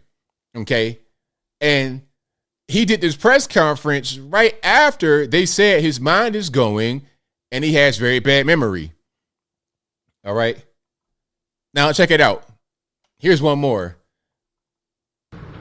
Now, here he's talking about his son, because in the report, they said that he did not know when his son died. He cannot remember the exact year specifically within a range. Like, he was totally off as far as a range of years of when his son Bo died. And he's speaking about that right here for context sake. Let me tell you something. Some of you have commented, I wear since the day he died, every single day, the rosary he got from Our Lady of... Our Lady of what? Let's start from the top, because he's trying to say that he remembers when his son died to rebuke what was said in the report about his bad memory. He's trying to say when his son died, and then he had a brain freeze moment in his effort to try and say he's not have brain freezes. Let me tell you something. Some of you have commented, I wear since the day he died, every single day, the rosary he got from Our Lady of... Our Lady of what? He just totally forgot and then moved on. That is a problem. You're proving it right there. In your effort to disprove it, you proved it. Every Memorial Day, we hold a service remembering him, attended by friends and family and the people who loved him. Yeah, Our Lady of Mexico, Our Lady of Egypt, Our Lady of the Sinai Peninsula, Our Lady of Israel, Our Lady of somewhere, I don't know, Our Lady of Wilmington, Delaware, who knows? Our Lady of my basement in Wilmington where I ran the 2020 campaign. All right, let's keep on going here. Things that were moved not by me, but my staff. And also, because the whole thing was about the documents, right? The documents were at first in the home in Virginia, and then they wound up in the garage in Delaware. Now he's throwing his own staff under the bus, saying, hey, I didn't move the documents. They moved them. It wasn't me. I did not move the documents. You got to talk to my staff. All right. You guys are hilarious. Some lady, I don't know, Lady of ill repute, Our Lady of Hillary, Our Lady of gaslighting, Lady of the Lake, Lady of Found Not Found, Lady Guadalupe, Lady of Corn Pop, Lady of the Evening, Lady of Liars. You guys are crazy. Shout out to the chat. Things that were moved not by me, but my staff.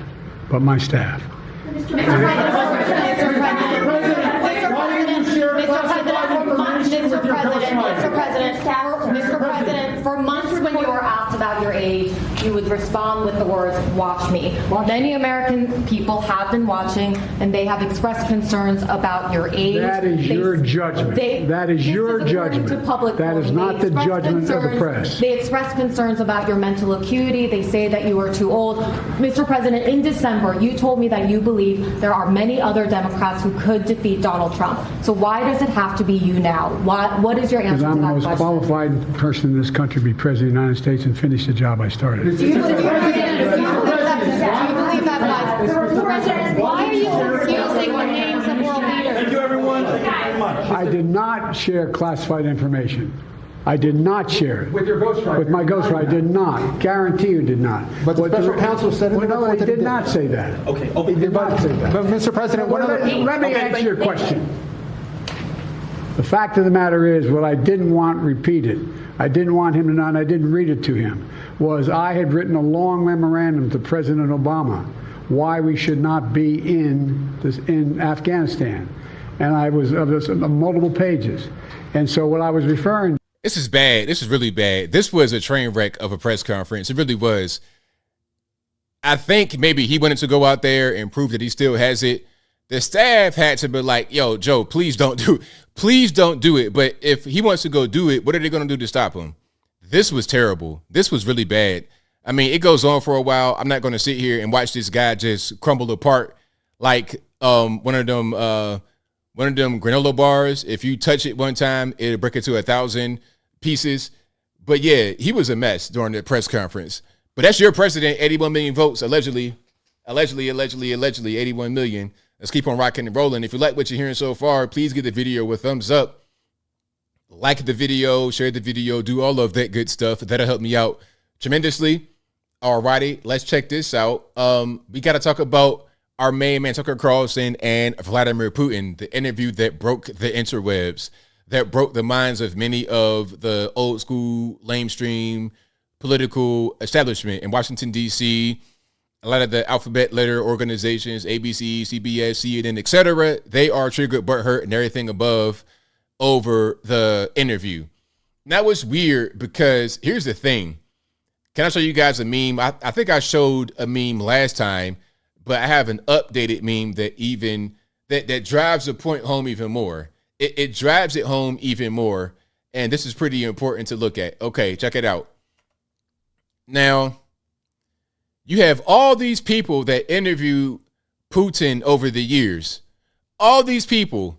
I mean, so many. I can name a few right here. You got Barbara Walters, George Stephanopoulos, Charlie Rose, Larry King. The list goes on. Meeting with foreign dignitaries, talking to American media, all this stuff. And whenever he does it with anybody else, it's fine. It's journalism. You could take pictures, posing, smiling, all that good stuff. Okay. You could do whatever you want to do as long as you are approved by the powers that be. Okay. As long as you're approved by the powers that be and they can control the narrative and control what you say and control what you do, then it's fine. Then it's not a thing that we got to worry about. But when they can't control you, when you're not under their rule, when you're not under their authority, when you're independent, when you're not part of the machine, the matrix, now we got a problem. We got a loose cannon. This is the Donald Trump effect. See, Trump was hated by these same people that hate on Tucker Carlson because you can't control him, because you can't make him say what you want to say or do what you want to do. He's going to be fair and ask honest questions of Vladimir Putin. People don't want Putin to have a voice right now. They want the voice to be for Zelensky. I mean, have you seen some of these interviews? I feel like they might as well give that man a massage with hot, like, check it out. Rather than giving them an interview, just give him a manicure and pedicure and film that. Don't ask him no questions. Hey, do you want clear coat on your toes or nah? That'd be all you ask Mr. Zelensky. All he does is cold. Like, look, this guy's in the sweatpants, t-shirt, and talking about something, yo, can I get $20 billion would it be of your citizens' taxpayer money? Yeah, okay, cool, let me get that. And also, something else. You guys are doing very good by me. You guys are providing a good opportunity for me to get my voice out there, to have these really soft interviews with manicure, pedicure. We got 5-star restaurant meals, the best steak, the best everything. Okay, that's all good, but check it out. I want one more thing from you guys, just one more thing. I need to get with Hunter Biden. Find Hunter Biden for me because I know you got the cocaine. I need the Hunter Biden cocaine. I'm trying to get high right now. Okay, that is what they do with Zelensky. The finest cocaine, the finest foods, the finest manicure, pedicure, the easiest interviews, the most non-questions ever. But Putin wants to talk to somebody. Oh, we can't have that. We want to gatekeep everything. We want to cut off Russia Today, RT, from all the mainstream outlets. No YouTube, no nothing. No Facebook. We're going to block him from that. We're going to censor him. And if you get in the way of our blockade of Mr. Putin, speaking about being a journalist, we're going to try to put sanctions on you. The European Union threatened Tucker Carlson with sanctions. How are you going to sanction a journalist for interviewing somebody? What kind of sense does that make? Now, I saw some comments, but not many, but some talking about, oh, well, do you want to interview Hitler?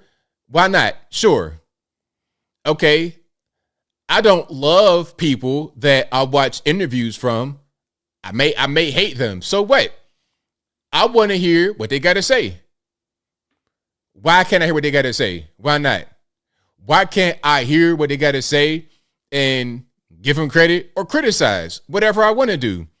I watch interviews with Joe Biden too. Look, we just got done watching the press conference with Joe Biden. I do not like Joe Biden. I might even use the H word. I might even say I hate Joe Biden. I might say he's the worst president ever. I might say that Joe Biden is causing a lot of deaths right now over in Ukraine by funding this proxy war against them. So should I not hear Joe Biden speak? Should I not watch his press conferences? Why not? Why can't I hear what he's got to say? Anyway, I'm getting triggered, so I digress. Let's go to some of this here. Hillary Clinton said a few things. Then we're going to get into the content of the actual interview. Have you guys watched it? The Tucker Carlson interview, 2 hours long. It's available on YouTube. It's available on his website, tuckercarlson.com. Also available on the Twitters, on Tucker's page. Have you guys seen it? You let me know in the comments below if you liked it, you didn't like it. Was it too long? Some said it was boring because he was talking for a half hour about Kiev and Rus.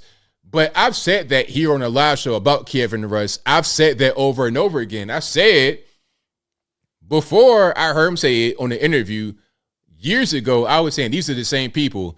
Ukrainians and Russians, it's the same people. It's a Slavic civil war at best, being egged on by the outside. I said that months ago because Kiev and Rus was the beginning. Kiev was a place, and then they went out to Moscow to make that be the next place. All right. It's just that simple. That's what they did. That's how that particular place was created. Then there's a long history of Ukrainianization, giving them a language that sounds just like Russian. Okay. Giving them an identity and all that kind of stuff. And part of their identity, unfortunately, was Nazism. We might get to that a little bit later. All right. Check it out. I mean, he's like a puppy dog. You know, he somehow has, after having been fired from so many outlets in the United States, I would not be surprised if he emerges with a contract with an outlet because he is a useful idiot. He says things that are not true. Why was that censored? Why did they censor what she say? Was it the Kremlin out? Was it the Kremlin RT? Why would they censor that? You can't even say the outlets that are in Russia as far as media is concerned. You see what we're dealing with here? This is crazy. Parrots Vladimir Putin's pack of lies about Ukraine. So I don't see why Putin wouldn't give him an interview, because through him, he can, continue to lie about what his, objectives are in Ukraine and what he expects to see happen. It's really quite sad that not just somebody like Tucker Carlson, who has, as I said, been fired so many times because he seems unable to, correlate his reporting with the truth, but also because it's a sign that there are people in this country right now who are like a fifth column for Vladimir Putin. And hey, when your husband got on TV and said, "I did not have sexual relations with that woman," was that a lie? Was that a lie? Because I thought that Monica Lewinsky came through with the dress with something on it. So we talking about liars. I mean, if you're living in a glass house, don't throw stones. But I digress. And just because you might be a liar in somebody's opinion does not mean that you shouldn't be able to be heard. Okay, your man Slick Willie can still speak, although he's a proven liar. Okay, he can still speak though. I'm not gonna like it, but he can still speak. Okay. I did not have sexual relations, but she came back with something on her dress. Okay, so what's up with that, Hillary? Anyway, I digress. If you like what you're hearing so far, please give the video a thumbs up, like the video, share the video, do all that good stuff. That'll help me out tremendously. Now, you may have forgotten about this guy right here. You may have forgotten about him. He's been gone for a while, but he's not dead or anything. He didn't vanish. He's still here. Now, let's put him on the screen right quick. And you're going to see. Remember him? Yeah, he's still over on CNN. Now, I thought that he went to the shadow realm when they shut down CNN Plus. Remember when he left Fox, he went to, and by the way, we're talking about Chris Wallace. He left Fox and went to CNN Plus, and then that crashed and burned in 1 month. I thought he was pretty much toast, but he's still here. Tucker Carlson showed up in Moscow this week to interview Vladimir Putin. It turned out to be anything but an interview. Putin droned on for 2 hours and 7 minutes, while Tucker sat there like an eager puppy. Occasionally, but rarely, he got in a question, like this one about the power of the deep state in Washington. It sounds like you're describing a system that's not run by the people who are elected in your telling. That's right. That's right. But more telling than what Tucker asked is what he didn't ask. Nothing about why Putin invaded a sovereign country. Nothing about targeting civilians. Nothing about Russian war crimes. A reporter can ask Putin a tough question if he wants a real interview. Now, it's a question. Has anybody asked Zelensky those kind of questions? And I'm pretty sure that he did ask about the whole Ukraine thing. I thought that was the whole point of the interview. But aside from that, let's just say he's correct. When's the last time you've heard Zelensky be asked these questions? Again, what they're going to do with Zelensky, give him a foot massage, a pedicure, manicure, the whole thing, a back rub, and they're going to say how much they love him and send him on his way, and then give him a big check for about $100 billion. That's what Zelensky gets as far as any kind of treatment is concerned. So I'm not trying to hear the nonsense, Mr. Wallace. Why is it that so many of the people that oppose Vladimir Putin end up dead or close to it? Oh, so when he can interview him and it's fine. When Tucker does it, it's a problem. But apparently that's not why Tucker went to Moscow. During the Cold War, gullible Westerners who spread Soviet propaganda were dismissed as useful idiots. But calling Tucker that is unfair to useful idiots. No, he's made a cynical decision to chase MAGA's affection for dictators. And what better way to cash in than Putin's Kremlin? I had no idea this guy was still even alive. I thought that he was somewhere else. Shadow Realm, the Gulag, making big rocks to little rocks in the CNN penitentiary. I had no idea he was still even with us. So, yeah, now you're going right back to the shadow realm in my mind because I have no more use for you at this point. I don't think that I'm going to say, hey, you know what? Have you guys seen the Chris Wallace show? Yeah, it was a good show. I don't think anybody would ever say that the Chris Wallace show is a must-see. I mean, never in my life would I have a need to watch that. Not even during this Fox News days. I would avoid that day. I'm not trying to watch Chris Wallace at all. And also, when we're talking about interviews, I don't like seeing interviews be dominated by the interviewer. I want to have the person, the subject, be the subject of the interview. Let them express themselves. Give them a platform to say what they got to say. If they're not very vocal, if they're not very expressive, then you jump in. Like me with the phone calls. If somebody's on the roll and they're just letting it rip, I'm going to let them rip. I ain't going to get in the way. But if it's not quite that way, I'll ask a few questions. I'll try to, you got to understand who your subject is and how to handle it. And it's funny that a lot of guys who are not seen as excellent interviewers or classically trained or doing the best job at what you guys want to do over on the Common News Network, Mr. Chris Wallace. It sounds like hate, but I digress. Let's get to some clips from the interview. And if you like what you're hearing so far, please give the video a thumbs up, like the interview, share like the video, share the video, do all that good stuff that helped me out tremendously. Now, one thing was about Nord Stream 2. I think we all know who blew up Nord Stream 2. We all know, because here's a headline, actually, from Reuters back in February 8th, 2022. Remember this? Hold on. Matter of fact, let me put it up in a better way so you guys can actually see it, because this is kind of the whole thing. All right. Let me throw this on the screen and then come back to it that way. Perfect. Remember this? Okay. Biden pledges end to Nord Stream 2 if Russia invades Ukraine. And then magically, after the so-called invasion, Nord Stream 2 gets blown up by somebody. Oh, we don't know who did it. Maybe Vladimir Putin did it, although it'd cost his country billions, and it'd ruin Germany because they need the energy. It gets real cold in Germany during the wintertime. They need the natural gas. We all know the U.S. did it. But anyway, let's keep on going here. And he'll ask that question to Vladimir Putin. Who blew up Nord Stream? You for sure. I was busy that day. Nate, do you have I did not blow up Nord Stream. Thank you, though. У вас лично, может быть, есть алиби. У вас лично. You personally may have an alibi, but the CIA has no such alibi. Do you have evidence that NATO or the CIA did it?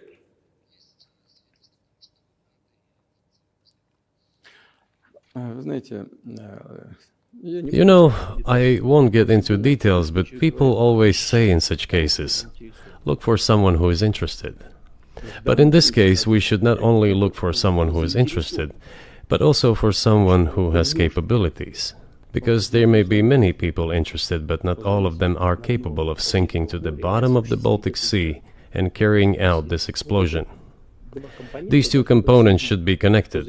Who is interested and who is capable of doing it? But I'm confused. I mean, that's the biggest act of industrial terrorism ever, and it's the largest emission of CO2 in history. Okay, so if you had evidence, and presumably given your security services, your intel services, you would, that NATO, the US, CIA, the West, did this, why wouldn't you present it and win a propaganda victory?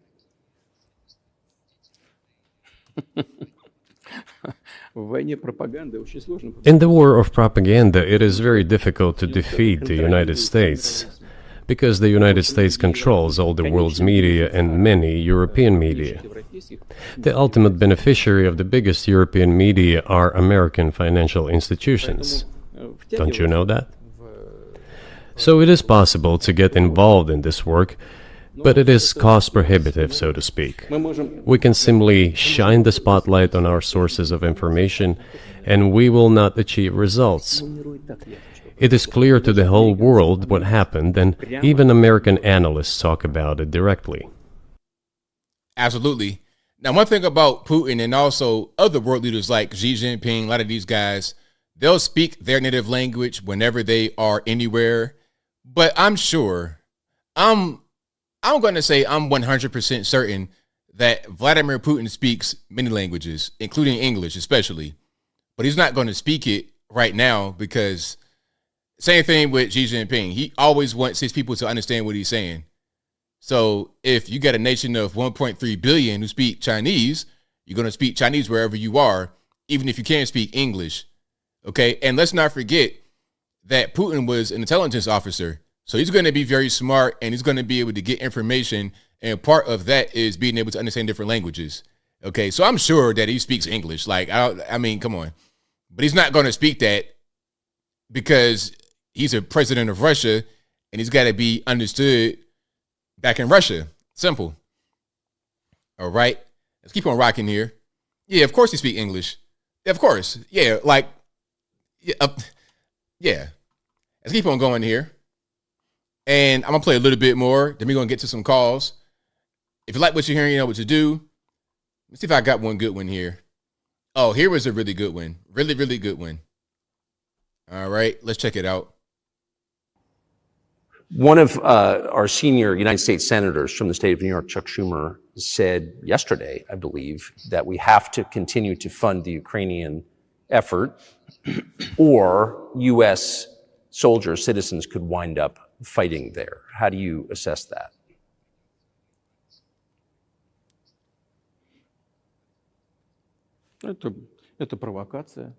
This is a provocation, and a cheap provocation at that. I do not understand why American soldiers should fight in Ukraine. There are mercenaries from the United States there. The bigger number of mercenaries comes from Poland, with mercenaries from the United States in second place, and mercenaries from Georgia in third place. Well, if somebody has the desire to send regular troops, that would certainly bring humanity to the brink of very serious global conflict. This is obvious. Do the United States need this? What for? Thousands of miles away from your national territory. Don't you have anything better to do? You have issues on the border, issues with migration, issues with the national debt, more than $33 trillion. You have nothing better to do, so you should fight in Ukraine? Wouldn't it be better to negotiate with Russia? Make an agreement, already understanding the situation that is developing today, realizing that Russia will fight for its interests to the end? And realizing this, actually return to common sense, start respecting our country and its interests, and look for certain solutions. It seems to me that this is much smarter and more rational. I mean, come on, like, what did he say that was wrong? I'm trying to figure that out. Whether you love him or hate him, was he wrong? That's my question. Oh, you're a Putin supporter. That's just such a low IQ way of thinking. What did he say that was wrong?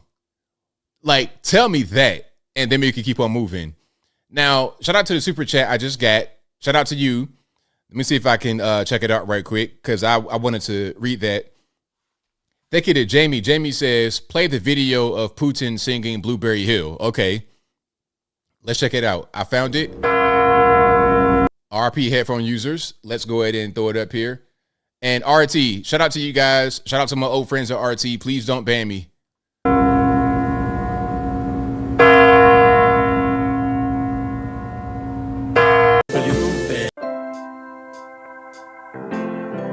I found my thrill on Blueberry Hill. On Blueberry Hill. Oh, that's crazy. What in the world? His voice. When I found you. Yo, YouTube, don't give me no copyright strike, YouTube. I know there's music, but don't give me a copyright strike. The moon stood still on Blueberry Hill. Is that Goldie Hawn in the audience? Am I tripping? Like, who is that right there? And linger until. Wait, what is this? Like, all these celebrities? Hold on. You guys, explain to me what's happening here. I don't understand the context. My dreams came true. The wind in the willow play love's sweet melody. Okay, I'm pausing it because I don't want to get a copyright. But can y'all, the Ocean 11, all these guys, Kurt Russell, Kurt Russell, like what's going on? Goldie Hawn and Kurt Russell. But all those vows we made when. So this is Vladimir Putin singing Blueberry Hill many years ago, back when it was okay to, I guess, support him. That would not happen nowadays because Putin is persona non grata. Same kind of way Donald Trump was back in the day. All the celebrities loved him, but now he's like the worst guy in the world. Never to be, though we're apart. Now, is this real or fake? You guys telling me it's real? This is from 11 years ago, so this ain't no art. This ain't no AI. All right. One of the comments says, "I'm convinced this is a snapshot into some alternate universe that somehow made it into this universe." Exactly. That's crazy. This was uploaded May 17th, 2012. This is an old video. Very old. Alexander says French actor Gerard Depardieu was there. Wow, very, very interesting. Kevin Costner, Goldie Hawn. Wow. All right. Now, I think I have a video of Putin speaking regular English. Let's see if this is correct or not. And then I keep on rocking and rolling, get super chats. Let's see. This is your man, Fareed Zakaria. Was he the one that ate the brains, or was that somebody else? Who ate the brains on CNN? Who was accountable on CNN? I don't want to say it was Fareed Zakaria. It was Reza Aslan, pardon me. It was not Fareed Zakaria. It was Reza Aslan. He's accountable on CNN. For the last look. The world has known Russian President Putin to be a man who knows what he wants and Not once. All right. I was surprised to see this. Not once. Surely, time has come to change this. It was Putin asking very nicely and gently for the World Expo to be held in Russia in 2020, please. But in all this time, Russia has not hosted the World Expo. Not once. Having sat with him at close quarters, I was stunned by this Putin. He seemed so soft and tame. I mean, come on. That's just, it's always got to be a spin. Just give me the facts. See, that's why I don't like people. That's why I like when journalists, interviewers are allowing their subject to speak without all the extra editorializing and all kind of weird stuff on it. Just shut up and let them talk. How about that? Without all the extra stuff. I don't need you to be trying to frame the discussion for me. Just let him speak. Because I did not come to, all respect, Tucker Carlson. I did not watch that interview for Tucker. I watched the interview because I know Tucker would allow Putin to express himself freely. That's why I watched. Not to see Tucker Carlson talk and dominate. Like DJ Vlad, all in the videos, dancing. Puff Daddy DJ Vlad, I don't like that. You be quiet and let him talk. Just guide it a little bit. Oh, can I play one more video for you guys before we move on? I may do a video about this separately. Sunny Hostin from The View, Asuncion Hostin, found out that she is descended from slave traders. Okay, now let's watch. Wow. I'm a little bit in shock. I just always thought of myself as Puerto Rican. Half Puerto Rican. What that mean? They had slaves in Puerto Rico too, didn't they? I didn't think I was, my family was originally from Spain and slaveholders. Yeah, who you think in Puerto Rico? Puerto Rico. What language? What do they speak in Puerto Rico? Spanish? Did the Spanish language originate in the Caribbean or in Europe? Come on. Yeah. So how are you feeling, my friend? I think it's actually pretty interesting that my husband and I have shared roots. Yeah. So I do appreciate that. And I think it's great for our children to know this information. Hey, I don't care if you black, white, Puerto Rican, candy stripe. Everybody had slaves or was a slave. Everybody at one point in history. You, Miss Asuncion Hostin, are no different. I guess it's a fact of life that this is how some people made their living, on the backs of others. Wow. All right, so that's that now. She responded to what happened on The View. Let's check this out. At first, I was deeply disappointed. The slave thing is a bummer. It's a bummer. I can't control it. I still believe in reparations, by the way, so y'all can stop texting me and emailing me and saying that I'm a white girl and that I don't deserve reparations. All right, so shout out to her. Reparations for who? Now, wait a minute. Wait. So let's just discuss this for a second. If you are able to receive reparations, do you get it and then give it back? Do you get a percentage or a portion? If you have slave owner ancestry, do you even have any slave ancestry? How does it really work? If you are identifying yourself as black on occasion, beyond being Puerto Rican, but your family were slave owners, how do you get paid? I still believe that someone did that to you? Yes. I don't know who sent her a thing telling her she was a white girl. Okay, it's too much, people. But clean off your television screen. Yeah, that's a lot. Well, she's not white, but she's not black either. You Puerto Rican, you got a lot of different things going on. You biracial at best, Barack Obama at best, Kamala Harris at best. So I still believe in reparations. I still believe this country has a lot to do in terms of racial justice. But what I will say, Sarah, to your question is that I feel... Sonny, if this country will pay reparations, I want to get the money from you because your family owned slaves. So I want your actual money from your pocket to go into my pocket. Fair is fair, right? Why not?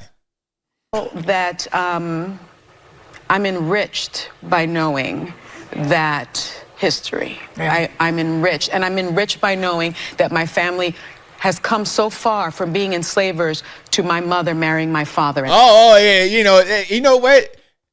That's what we all say, that we've come so far in this country from the time of slaves to right now where you could do whatever you want to do in this country. We've come so far. That's the whole point. I'm glad you see it, but are you going to say the same thing for us as a country, or are we still stuck in the past? When it comes to you and your family of slave owners, you've advanced so far and you're so progressive, all this, that, and the third.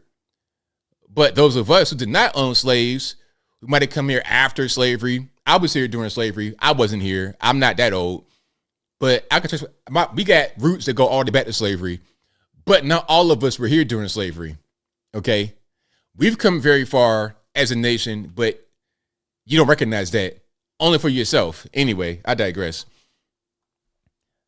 We got a lot happening, and that was a wrap for those. But we got super chats on deck. Then we're going to get to the calls. The number to call, 434-658-1220. Again, 434-658-1220.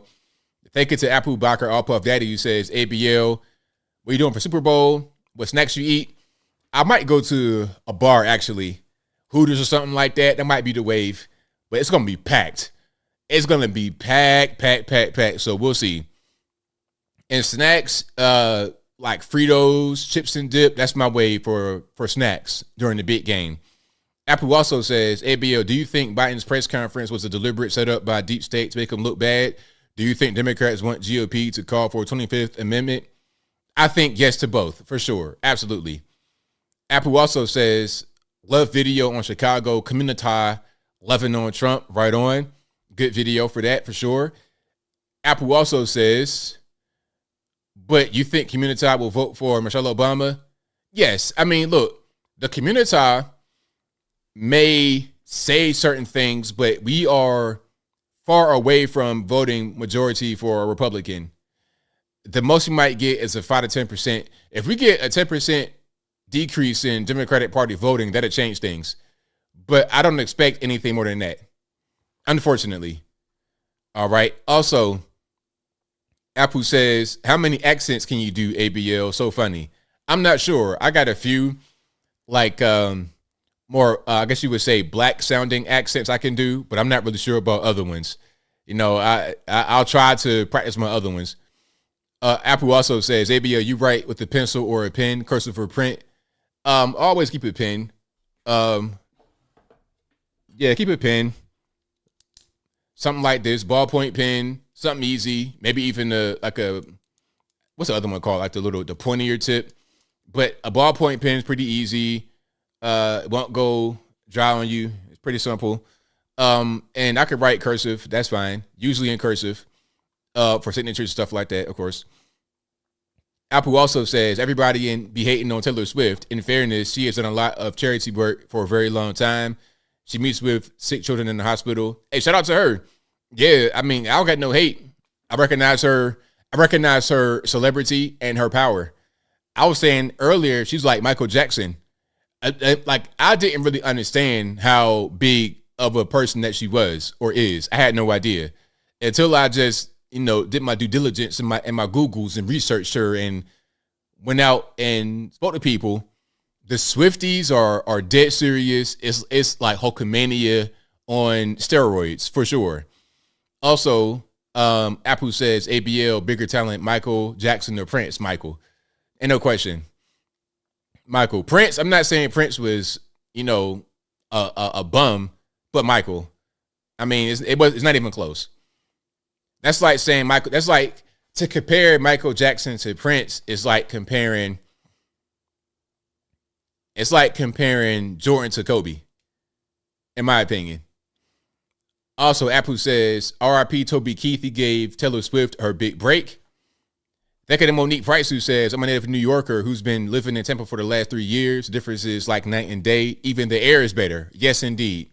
Tampa, love it. Great place to be. And I know you from New York. It's a welcome change for sure.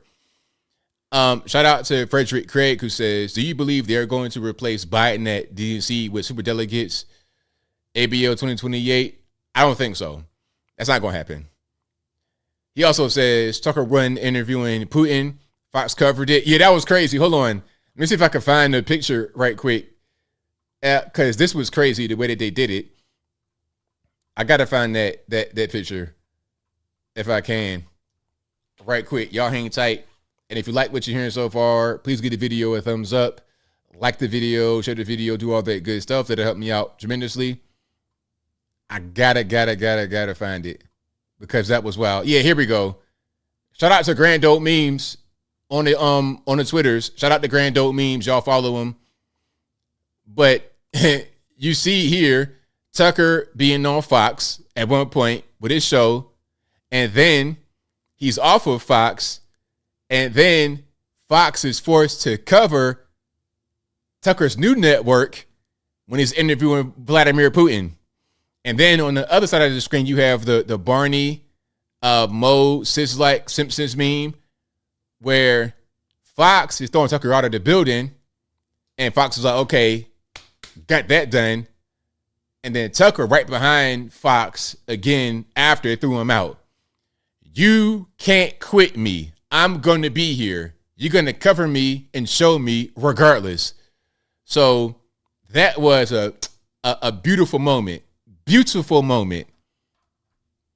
Let's keep on going here. We got a few more super chats to get to.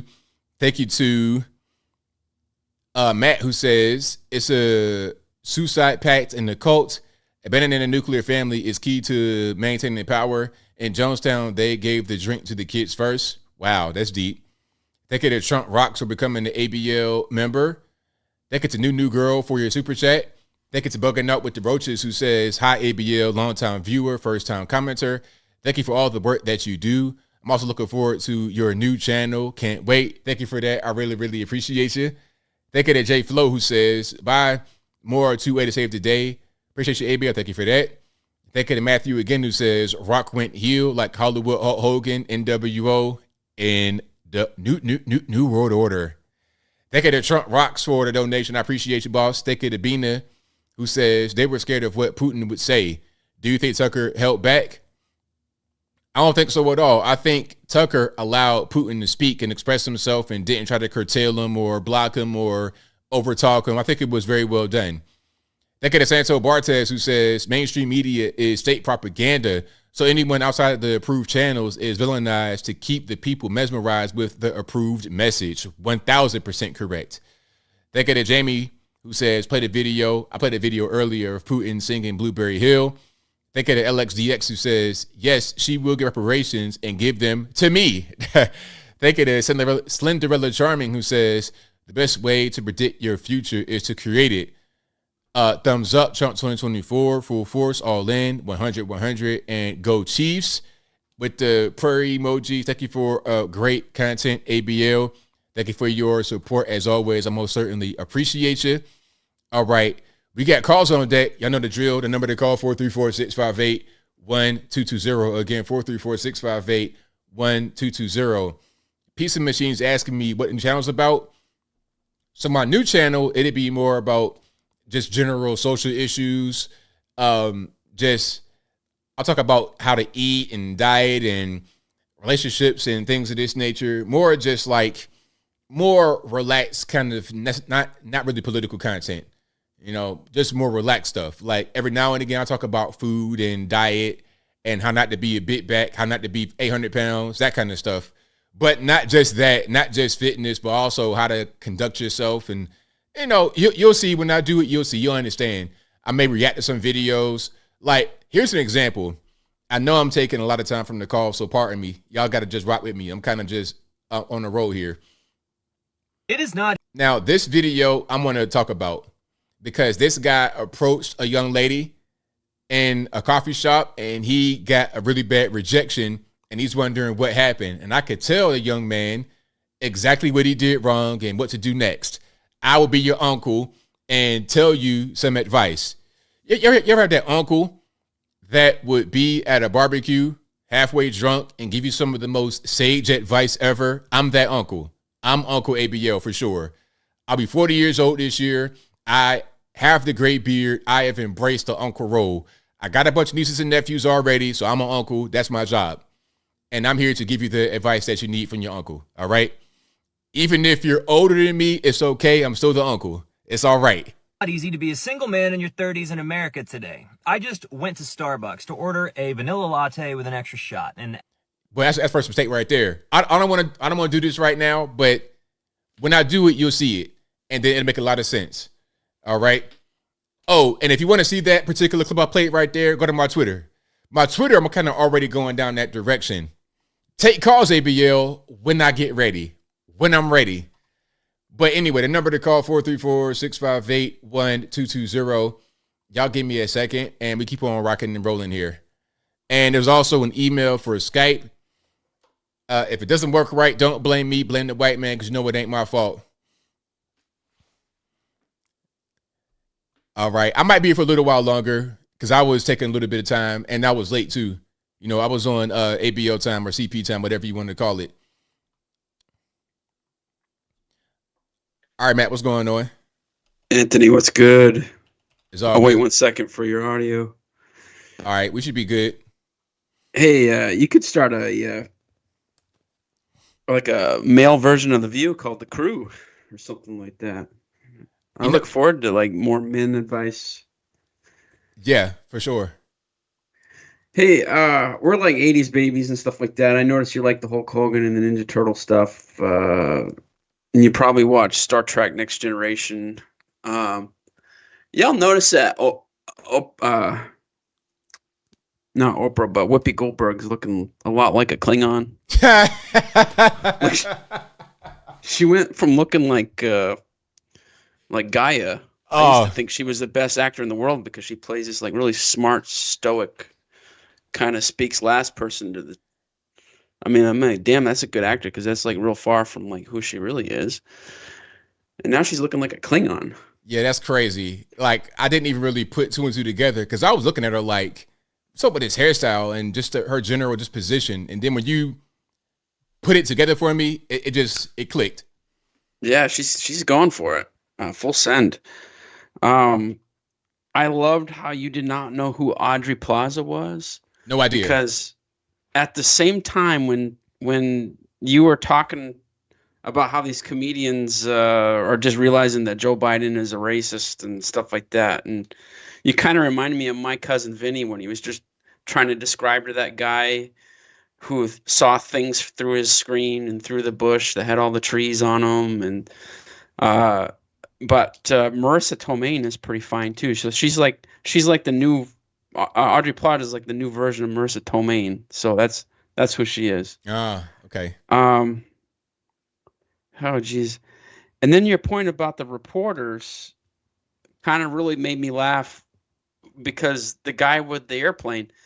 See, we're just trying to listen to this guy give an interview. Like the people are just trying to take that flight, but the reporters are getting out in the aisle and wanting to dance. Yes, exactly. Like, look, I don't need all that. Just let's go to destination. I don't need the interviewer trying to interrupt or make it be about them. No. Because I didn't come here for you. I came here for the subject. Yeah, it's the most vain thing ever, man. I gotta admit, I like the. I mean, I only like the subway guys when they do it when they fall on their face. I kind of look forward to seeing them on there, and I'm just waiting for them to fall. Man, you're killing it, the show too. By the way, it is just awesome. I can't wait for the new stuff. I wanted to leave you with this. This is what your next show has got to be about. Hands down, the most important thing dropped ever. Matt Taibbi is talking about these released documents. He was on the Will Cain show on Fox News. They are straight up wargaming the whole. They wargamed 2016. What if Trump won? So the poison pill, the Russia came out of that. When I say they, I'm talking like the deep state, the NSA, the DNC. They wargamed this election using the COVID and everything like that. And at the end of the day, they had the war games ran all the way down to secession. Remember when I was talking about that? About how they're trying to create a constitutional crisis. If they couldn't pull it off in 2020, they were going to secede. And the name of the state that they were going to create was called Cascadia. And there's a whole detailed, soup to nuts plan on how they're going to do all this. And that is what they're trying to create with this whole border crisis, is a constitutional crisis. I'll leave you with that. And if you don't like swearing, just wait until Alzheimer's Joe becomes totally unhinged and starts swearing out in public to the reporters. I look forward to the swearing, to be honest. That's all I got for you, man. Please check out that Fox News Matt Taibbi, Will Cain show 2 days ago. Wow, man. Thank you for your call. Definitely appreciate you. Take it easy.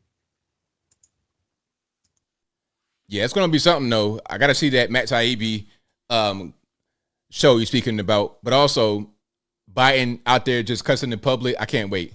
That's going to be a trip. 631, you're on the line. Who am I speaking to? Hi, ABL. This is Ann from Long Island, New York. All righty, what's going on? I just have one question, okay? All righty. Now, let me just turn you down a little bit. Hold on. Otherwise, you're going to say, too loud. Hold on. Lower that. Lower that. Last night I was holding on for 2 hours. But anyway, I want to know one question about the mayor in New York City. Why is he handing out $1,000 credit cards so these people could eat their food of origin? Yeah, when I only get $290 food stamps. Well, I think we see who the priority is in New York City. I'm elderly and terminally ill. Well, like I say, New York City, they got a priority, and unfortunately, it's not the taxpaying citizens. They're bowing down to their demands. They demanded that. That's why they wouldn't eat their American food. It's tough, starve to death. Go out and freeze in the street. You don't belong here. Stop demanding houses and everything else. And I got another thing to say to you. They're double dipping. I work in a Tanger outlet store, okay? And that's like the southern border. They all have New York City phone numbers and addresses with their names on it. So they double down on there. They're getting all their stuff there. And then they come out to Long Island and rent illegal houses and illegal apartments and change their name and use dead people's identity so they can collect social services out here. They wanted to take away my $250 food stamps because Hochul changed the budget. I said, well, what does that have to do with me? I worked my whole life. How dare you take away my food? Are you kidding? Oh, I get it. You're giving it to the illegal aliens out here that are under identity theft. So they're double downing. So don't think that they're starving or anything like that. They're just getting everything they asked for, and everybody's bowing down to it. It infuriates the hell out of me. I have to have 2 cups of coffee in the morning just to get past the anger when it's on the news. Like, what are they doing? I think it's for votes. Honestly, quite honestly, and then leave the mess for Trump. I don't know. What do you think? I believe that you're correct. That's honestly what I'm seeing here. Like, you can't say anything to them and nothing.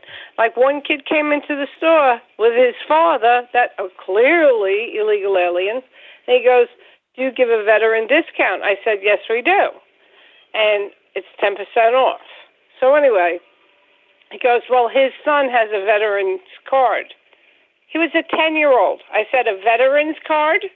You have to go through the United States Army, Marines, but finish and come out not dishonorable, okay?" Because my son was in the United States Air Force. Don't tell me. My whole family's a military family. And the kids get nothing. He had a card saying the United States, Marines, son in parentheses. And he wanted the 20%. He wanted 20% off. We only give out 10. So I was like, no. He goes, "Why? Everybody else in here did it." I said, "Because it's all illegal aliens in here. That's all that works here. They don't know anything about our army or our military. I know for a fact a child can't even be buried in the like the cemeteries that they have for the military. Only the spouse. If you have a spouse, they can be buried there with you. That's it. And if the spouse dies, the kids can't be buried there. It's just how it is. Mm-hmm. It's an honor. You should know that. How come you don't know that? That's all our military. Oh, it aggravates the hell out of me. If you keep bowing down to them, look at the way I'm living now. Totally different from when they came in here. I can't afford to fill up my car with gas anymore because it's down to let's eat or pay the rent, and the rent is so outrageous. And then I have a 21-year-old service dog that's dying. That's outrageous because you go to the vet and he just looks at her on the floor and is like, right $350. I hear you. But Really? I hear you, but I got a few more calls online. I got to get. Thank you for the call. Definitely appreciate you. All right. Take care. All right, now. Take care. Hopefully things get better. Hopefully so. Thank you. All right. Shout out to my friend out there in Long Island for the call. Let's keep on rocking. Dying. All right, I'm gonna pick it to Skype caller. Hey, ABL. Hey, now what's going on, Les? Yes, it's Les. What's happening? How you been? Good. How about you? Everything's been good. Can't complain. Oh my God, I'm so happy. I'm back. It's like it's a smile from ear to ear. And I just wanted to tell you something quick before I address a little bit about the live. So the oldest little patron said, "Oh my gosh, ABL's getting so old," because she saw your white beard. You got the white beard going. But I just told her, well, that's just kind of the process of aging. So There you go. old Right? man, that quick. Yep. Yeah, I know. It's okay, Bill. You're only as old as you feel. Okay. There you go. Alrighty. So I wanted to actually just give a quick comment on the whole Chris Wallace and how the deep state, everybody in the whole cabal are just like scrambling. And you know what's so funny is the fact that you brought it up, everybody brings it up, is how their viewers went plummet. Like they don't have viewings. They're not doing so great. So you would think, obviously we all know they're not going to report on facts and actual news that's going on, right? But at least be a little bit more creative. But it's like they just recycle the same words. What was it that Hillary Clinton was saying? Useful idiot. She called Tucker Carlson, right? That's right. Yeah, exactly. And then you have Chris Wallace saying the same thing. So it's kind of like, yeah, I mean, they're in a lot of deep waters because, that's where they want to be themselves. But other than that, the whole softball interview, I mean, we can just really in reality ask them the same thing. I mean, remember when they kept asking Biden what was his favorite ice cream flavor? I sure do remember. Yep. So, I mean, it's just, it's a lot of it's just a lot of craziness. But other than that, I think Tucker Carlson did a wonderful interview with Putin. I think that there's something that is something that he should maybe revisit at another later time, because it would be interesting. Someone in the comments did say, I think shout out to, I believe it was Doe Smith who said this. She said that Tucker should have asked Putin what did he think about our elections when it was stolen. Allegedly, right? Yeah, allegedly. I think there was something in there about that. I can't really remember, but I think there was something about that. It might not have been this interview, but I know he said something about that recently. I just can't remember what it was. Oh, okay. Then I probably missed it, but it would be nice, just for him to go back and do another interview and really talk about what he thinks about everything else. Not so much more so the history of Russia and all this whole Ukraine stuff that's going on, but it's more so like the whole world as a whole. Like, what does he think? His opinions on things. So it would be interesting to do that. Other than that, I want to wish you a wonderful night. Everybody in the chat, we love you so much, ABL, and we're happy that we sat down, we watched everything, and God bless you. And the little patrons want to say good night. Good night. Good night, y'all. Thank y'all. Take care, Bia. Bye. Shout out to the little Patriots. Voices getting deeper. That's crazy. It's like how y'all getting so much older. I'm hearing the deep voices. Y'all got grown on me. Shout out to the youngins out there, and shout out to Les for the call. Shout out to her. Very, very, very good regular caller. Been gone for a while, so shout out to her. Let's keep on rocking and rolling. Let's go to 504. You're gonna learn who I'm speaking to. Hey, ABL. It's Alien Spaceship. All right, man. What's going on? All right. Great show and great callers. And also, Matt was very funny in his call. And so, basically, I'm glad that the Tucker Putin interview happened, and I think that he did a good job at questioning him, and I don't think he held back. I think he got right to the point and asked him very critical questions, and I think it was important for Putin to explain the history about Russia and about Eastern Europe and like the heritage of the people there, and like how they were part of the same thing at one time, and throughout the revolution, which changed a lot of things, and then about different things with the czars and stuff, and then when they went from paganism to Christianity, and trying to set the foundation about the ideological reasoning for creating a state that goes further into Ukraine. Well, absolutely, because it's important to have the context, and a lot of people may not know that, so it's good to have somebody explain it, and especially, Vladimir Putin. He would know he's the president of Russia, and I think that's just important for Westerners to know. Right. And also another thing, something I've pointed out before here and on my channel and other channels, is that the flag of Russia is not the Soviet Union's flag anymore. It's the flag of the Russian Empire, and the red, white, and blue. It's similar to England or America's flag. And at one time, like the Tsar of Russia was cousins with the King of England. All the monarchies were related. After World War I, all that ended, everything like changed. They got rid of monarchies all over Europe. And they were talking about God and stuff to try to tell the West that they're not like a communist country anymore. Now, unfortunately, in the West, it seems that it's drifted away from God and conservative values, like what Yuri Bezmenov said about the ideological subversion. So that is a factor that to take into consideration, how the West itself has changed. But I do think it's unfortunate that a lot of these different people at the top didn't let Russia in when it changed and caused all this trouble. It's really cringe. Yeah, I think it's because Russia is just a nation that's too powerful, and maybe they didn't want Russia to dominate Europe from a power point of view, so they wanted to have their own thing and then keep Russia over there. Right.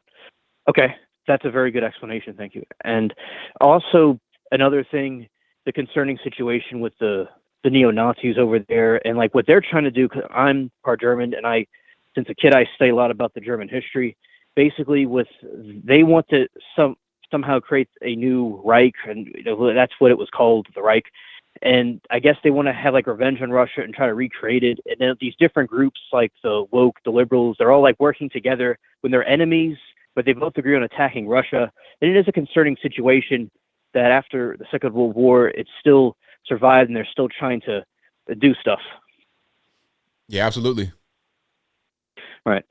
And so I think he did good, and I'm glad that millions of people are now seeing the situation, the history, the background of it, and all that stuff. And hopefully there can be peace. And he said a lot of interesting information about the different presidents and things like that. And another thing I want to touch on is that these people that are coming out and saying that they're descendants of slave owners, yeah, a lot of the slave masters had descendants with the slaves. So I do think the black people would be somewhat distantly related to them. And I do think, in my opinion, people in Africa, they seem to be a little bit darker than the ones in America, in my opinion. Do you agree or disagree? Well, that's a fact. I mean, the average African American is 80% like African DNA, and then 20% usually white, maybe a little bit of Native. But most most African Americans are only about 80% African DNA. Thank you. That's what I thought, because I looked at like pictures of people from Africa, and the ones in America, they're very different. And like I think I've said, everybody's like related some kind of a way. Everyone was either slaves or not slaves. And also I've talked to different black groups about this on YouTube. It's like in Europe, they all enslave each other all the time, like frequently. In America, there is some issues with the different white groups. Like the white groups fight each other. And like Benjamin Franklin, he didn't like the Germans. He didn't think they were white even. So the white people like fight each other. And I just don't understand like why some people in the black community I know it's upsetting thing about slavery, but I do think that with the woke agenda and stuff, it's kind of ridiculous in my opinion. It's complicated history behind it. And then some people just are not really able to move forward. But in order to move forward, you got to move forward. That's really the only way to go about it. Right. And I will say that slavery was horrible, and that basically that it's good that it ended, and we did end it, and we should move forward. I do agree with that. Absolutely. And one more thing. I do think that the situation with inflation and the immigration is getting worse, and it's good that you're covering that. Okay, ABL, that's all I have to say. Thank you for taking my call. Thank you for the call. Definitely appreciate you. Okay, bye. All right, great call. Shout out to my man, Alien Spaceship. Let's keep on rocking and rolling. Let's go to 208. You're on the line. Who am I speaking to? Hey, ABL, it's Tom. Great show tonight, my friend. You caused me to start laughing right at the beginning when you're talking about quit creating that gal's hands down. I agree. I agree 100%, but I think you're probably the first host I've ever heard in my life on air use Quikrete as a reference. So that got me. And then you were talking about Biden and Harris. Man, I'll tell you, those two are the most embarrassing people that could, and people wonder why our country is not respected. They can say Orange Man bad all they want to, but what he did stands for itself. But Biden, around my circles, we refer to Biden as Magoo and Harris as the laughing hyena. Hilarious. Perfect correlation. Absolutely.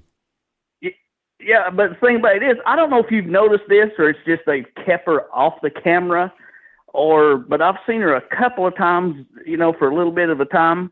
And you remember when she first took office, it was like every 5 words, then it would be the stupid laugh that she would come out with. And now what I've noticed the last couple of times I've seen her, she's been more composed. So I'm just wondering if her handlers actually told her, you look like an idiot up there, lady.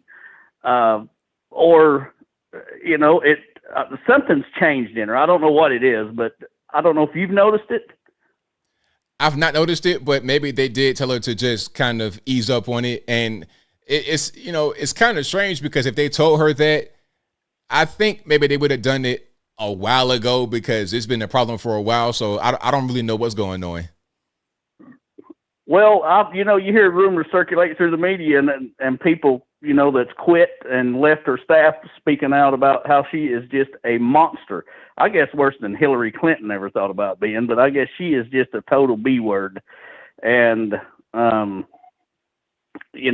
until she gets her hit a pot of the morning or a joint or whatever, and then you don't get around her. But then I wanted to talk about the Putin and Tucker interview for just a little bit there. I watched the whole thing. Have you watched the entirety of it? Yes. I had to watch it a couple of times to go back and see what I'd missed and actually listen carefully and kind of read in between the lines. There was some talk, a lot of talk, when they mentioned the CIA thing.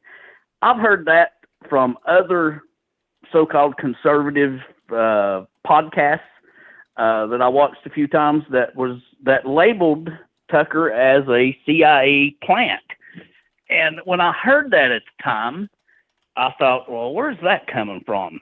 And I'm still on the fence about that. I don't know, but then I was looking on some of the, surfing today, and these right-wing conspiracy theorists, and believe me, I'm a patriot 100%, but some of these guys are far out there, dude. I'm telling you, it's like, I can't relate to you people. But they were talking about during that interview that Tucker had on a red band around his wrist. I don't know if you noticed that or not. And then they put a picture up with Putin with the same red band on his wrist. And so now here are new conspiracy theories formed, you know what I mean? Playing into the whole Mike Wallace or Chris Wallace, whatever his name is, that weirdo, that Tucker's bad. But so that somebody's doing a good job and questions are being answered that really shouldn't be answered in public when you have the whole legacy media just having a meltdown because of an interview. Absolutely. Exactly. So I thought it was great. I learned a lot. I learned a lot about the history. So I thought that was good. And I went back and researched it. And, what the man said was spot on. But I'll tell you, the one thing that jumped out to me most, Anthony, is the fact that Putin told the truth, that the reason he took the measures that he took is because 5 different times, not once, twice, 3, 4, 5 times, the United States, and I love my country, I'd die for my country, but I'm telling you, these people are power hungry, and they promised this man 5 times that they would not, and it was quoted, not 1 inch will we expand NATO, not 1 inch. What did they do? They betrayed this man 5 times. Now, we might agree or disagree with his values, his morals, the way he's running his country, but the thing about it is, what people need to understand, that's not our country. Those are not our people. That's none of our business over there.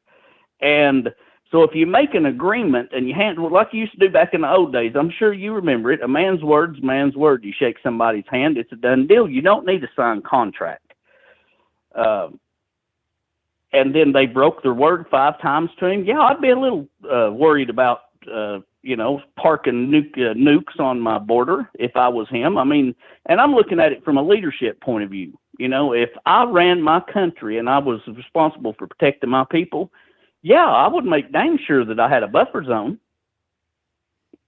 Right on, 100% correct. So, well, I got a few more calls on the line I'm going to get to, so thank you for your call. I definitely appreciate you. You betcha. Have a good night, Bill. Same to you. All righty. Great call. Fantastic call. Firing all cylinders. And shout out to you guys for being here. The number to call is 434-658-1220. Again, 434-658-1220. All right, who am I speaking to? Skype caller? Well, hey, ABL. Danny, how's it going, mate? It's going pretty well, man. About yourself? Yeah, everything's good. Thanks again for taking my call. Really appreciate it. Thank you. No problem. Yeah, great show tonight, mate. Yeah, I've got to talk about these criminal aliens again. Don't worry, I've calmed down a bit from last week. Yeah, so I don't know if I heard you correctly earlier, but you're talking about that they're looking to pass a bill for the illegals to be able to vote. Is that correct? Well, in some cities, they're trying to have illegals vote in local elections. In local, right. So just for just in your state for your governor, not for the actual presidency. Maybe the mayor, maybe city council, maybe things like that, but not for the president, vice president, not for the federal government. Yeah, but even that is a joke, right? That's like that's unacceptable because really some of these cities want to start there. That's where they'll start. They'll start with something that is local where their city would accept it. It's not acceptable to me, but they'll start it there, and then the next thing is to make it go federal. That's the plan, in my opinion. Right, yeah, that just reminded me, the same tactic that Democrats use with guns, with gun control, right? Oh, we just want to ban handguns. We'll stop there, innit? Same strategy, right? Yeah, exactly, correct. Yeah, it's like, you're not going to just stop there, are you? You're going to keep going, you're going to go down the list. I mean, because you're not going to just do it all at once, are you? Make it too obvious, are you? So, but yeah, it's an absolute disgrace that is even being mentioned and brought up. I mean, I know this might be me jumping the gun again a bit, but if that is actually allowed and it gets passed, I mean, what more do you need for like a war, man? A full-out war, full-out civil war? I mean, come on now. Is that am I jumping the gun there? Yeah, I don't know about that part because you got the people watching, but I think that could definitely cause some people to not really be too happy. Yeah, no, sorry, look, I apologize. I just sometimes when you hear these things, you're like, what the hell, man? This is the United States of America. What are you talking about? Allowing people who shouldn't even be in the country, they're here illegally. So you're going to allow them to vote, but you're not going to ask them to start paying taxes, though, are you? Or are they? I don't know. Well, the taxes part, if they can become legal citizens, maybe. But I think that that's going to be a whole different issue right there. Yeah. I mean, obviously, when they eventually, if they do become legal citizens, they obviously, what would you say? I guess 99% of them are obviously going to vote for the Democrats, aren't they? Yeah, for sure. And do you think that is the main reason why they're doing this? Is because they know, like, we're losing like a lot, the minority vote, and we're just losing the vote in general. Like, we're just losing. So they have to bring in, again, I guess outside help to boost their votes. Do you think that's the main reason? It could be the main reason. It depends, but there's a lot of reasons. I'm not quite sure which one's the main one. There's one reason because they want to they want to bolster their vote and have like a uniparty type system, so they will always win. And then also they want the cheap labor, and they see that one thing that happens in a lot of these late stage republics is that they always bring in new people. So it's a lot of things going on, but I think the two main things, cheap labor and votes. Yeah, no, you're right. It's probably a list of reasons, isn't there? I guess it is quite complex in it, and they probably have a bunch of reasons. Yep.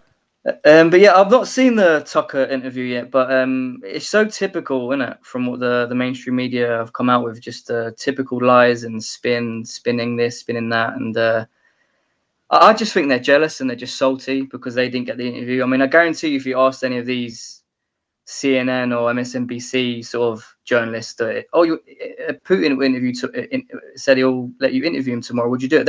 They'll jump off their seat, don't you think? They sure would, absolutely. But see, their objective would be to attack him, make him look like a bad guy. So it's fine when they interview him because there's a specific purpose for the interview. But when you don't have the purpose of being antagonistic towards him, then you are not seeing as doing the right thing. Yeah, exactly. And then Putin's an extremely cunning man. He's obviously very smart. He knows what side they're on. He's probably seen all the Zelensky interviews of them, of them throwing him softball questions. Probably asked him the same sort of questions they asked Biden. Probably what flavor ice cream do you like? All those just crappy softball questions to make him look good. And it's like the 60 Minutes interview when you compare how they interviewed Trump to Biden, it's night and day. And again, Tucker's a journalist. I mean, why are you expecting him to go fully, too hard on him or too soft? I mean, you should be impartial, right? You should just go there with an open mind, ask some really good questions, and then let the man speak and let us decide for ourselves, right? That's what he should do, for sure. Yeah, it's just, again, even if he was, I've not seen it, but even if he was slightly softer it's his first interview with Putin, if I'm not mistaken. And, he's in Russia. It's quite a touchy time at the moment. There's still war going on over there. Biden is in office. So I don't think if, let's just say, hypothetically, he asks some really out of line questions to Putin and he bloody holds him or captive or something, Biden isn't going to swap him for anyone, is he? Come on, let's be real. Exactly. Right on. It's not going to be a Brittany Griner situation where they do a swap. He'll probably leave Tucker over there to rot. So, yeah, I mean, again, you're meant to be impartial. You're meant to just ask fair questions and just be a good journalist and just be open-minded and let us watch it and decide for ourselves. But I mean, but it's typical from the mainstream media, isn't it? 100% correct, man. Well, thank you for your calls always, man. I got a few more on the line I'm going to get to. Yeah, sorry, mate. Yeah, sorry. Take care. Appreciate it, mate. Take care. See you, mate. Bye. Bye. All right, great call. Shout out to my man. Great call. Danny out there in UK. All right, let's keep on rocking. And the phone lines are jumping. Y'all, please hang tight. 801, you're on the line. Who am I speaking to? Hello, ABL. This is Max. All righty, man. What's going on? Hey, not much. So yeah, I really liked the interview. That was the first time I ever heard the whole Tucker Carlson interview. I mean, of course, you didn't play the whole thing, but just that little portion where Putin drops some nuggets. That's pretty telling, man. Like he's telling Tucker, like, don't you guys have something better to do, like the border crisis, worrying about your national debt, like. But instead, we're trying to fund Ukraine and worry about that war, and we got nothing to do with, with that war. And even to the point where Schumer's like, hey, man, we're going to take your kids, and they're going to go die over there. Like, I mean, that's kind of messed up if you ask me. Like, we got bigger issues, bigger fish to fry over here, but instead, it just sounds like there's just way too many corrupt politicians that's got like interest in that Ukraine war, in the whole Ukraine deal. I think there's a lot of course with Biden and his son, but I think there's a lot more politicians that are tied. Like I think it was Glenn Beck that did a thing a while back talking about like how a lot of people do money laundering using Ukraine because they're one of the countries that know how to launder money the best out of any other country out there. So I don't know, man. It just sounds like it. You look at some of the Republicans too, man, like Nikki Haley, McConnell. Like they got a lot of interest in the whole war, which brings up another point, man. Like, we got two parties going on in the whole Republican Party. There's the America First people, and then there's the rhinos. The pretty much like the Nikki Haleys or whatever. I'm just kind of glad that Ronna McDaniel stepped down because I live here in Utah, and you guys all know that she's like the niece of Mitt Romney, right? Yes. And Mitt Romney, so he announced his retirement. I think it was earlier this or last year or sometime. He announced his retirement, and then Tim Ballard, the guy that produced the whole movie Sound of Freedom. He was talking about taking over, Mitt Romney's place, and he was going to run for Senate. But instead, you got to understand, Mitt Romney has a lot of ties to the Mormon Church here in Utah, because it runs in his family. Like his family was high up there in the Mormon Church, and so he has a lot of inside with the PR team. Now on the Mormon website, they're not allowed to talk about like people's personal sins. That's just not. You just don't do that. Like you just talk about the church news. But for some reason, they go on it was published on the church website that Tim Ballard was an immoral person, which is totally unheard of. You never heard of like the church bashing on somebody's personal sins. And for the longest, a lot of people were wondering like, who the heck? Why would people do that? Like put Tim Ballard out there. You know what I mean? Well, come to find out, it was Mitt Romney and his team. And Ronna McDaniel had a big hand in it, too. So it's like, how are you going to go against your fellow Republican that wants to take over your spot? I just thought that was messed up. But I'm about to lose connection. There's a lot more to that, but I'm about to lose connection because I'm driving through the mountains. But, hey, man, keep up the good work. Take care. Thank you for the call, man. Appreciate you. All right, brother. Peace. All right, shout out to the caller. Great call. All right, Victor, what's going on? Hey, thanks for taking my call. No problem. So that I only listened to the 35 minutes of that interview with Putin. I'm glad that he went through the history because it really brings into context of why they're having this war. He did leave out something though, which I understand why Ukraine don't want to be part of Russia. You know about that Holodomor. I think I said it right. Yes. Yeah. Well, for people who don't know, the Holodomor it was a famish. People are saying that was either man-made, natural, or both. A famine. Huh? Famine. Yeah, famine. Yeah. What happened? Joseph Stalin, during the Soviet Union, used that famine to try to kill off Ukraine. That's one thing Putin left out, which I understand why Ukraine wants to defend themselves and don't want to be part of Russia. I do agree with Putin with the whole NATO expanding east when they said they're not to. At the same time, those countries are asking to come in NATO, and NATO people are trying to spin it around, saying, "Well, we're not expanded. These countries are asking for it." I would say that one of the callers said that you're supposed to shake hands on it because go by your words. No, we're humans. Humans are hypocrites. You should have signed a contract or something to say that NATO is not going to expand east, regardless if those other countries want to become part of NATO. Good point. Yeah. The last thing I want to talk about is what's happening in New York, how they're giving them basically food stamps to the illegal immigrants. In Boston, how they took away the rec center from children in the black neighborhoods. Yeah. And also in New York, how they took away some turkeys as well. And then in other parts of the countries where basically they're taking stuff away from black people and giving it to the immigrants. I really hope that they see that the Great Replacement theory is not a white thing at all.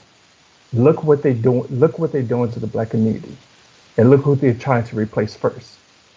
I hope they see that this is the whole Great Replacement theory is not a racist thing, but it's an American thing. Very true. Yeah. All right. Thank you. Thanks for taking my call. Thanks for the call, man. Definitely appreciate you. All right, bye. All right. Great call. Shout out to my man Victor for the call. Really, really appreciate him. 206, you're online. Who am I speaking to?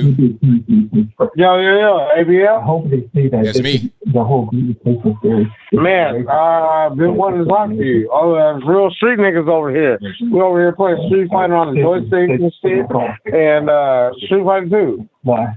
All right, we got a sounder in the background. Turn someone from the background for me, please. I'm gonna turn it off. All right. Man, love everything you do. And damn, now I don't want to. We're over here on the podcast and everything.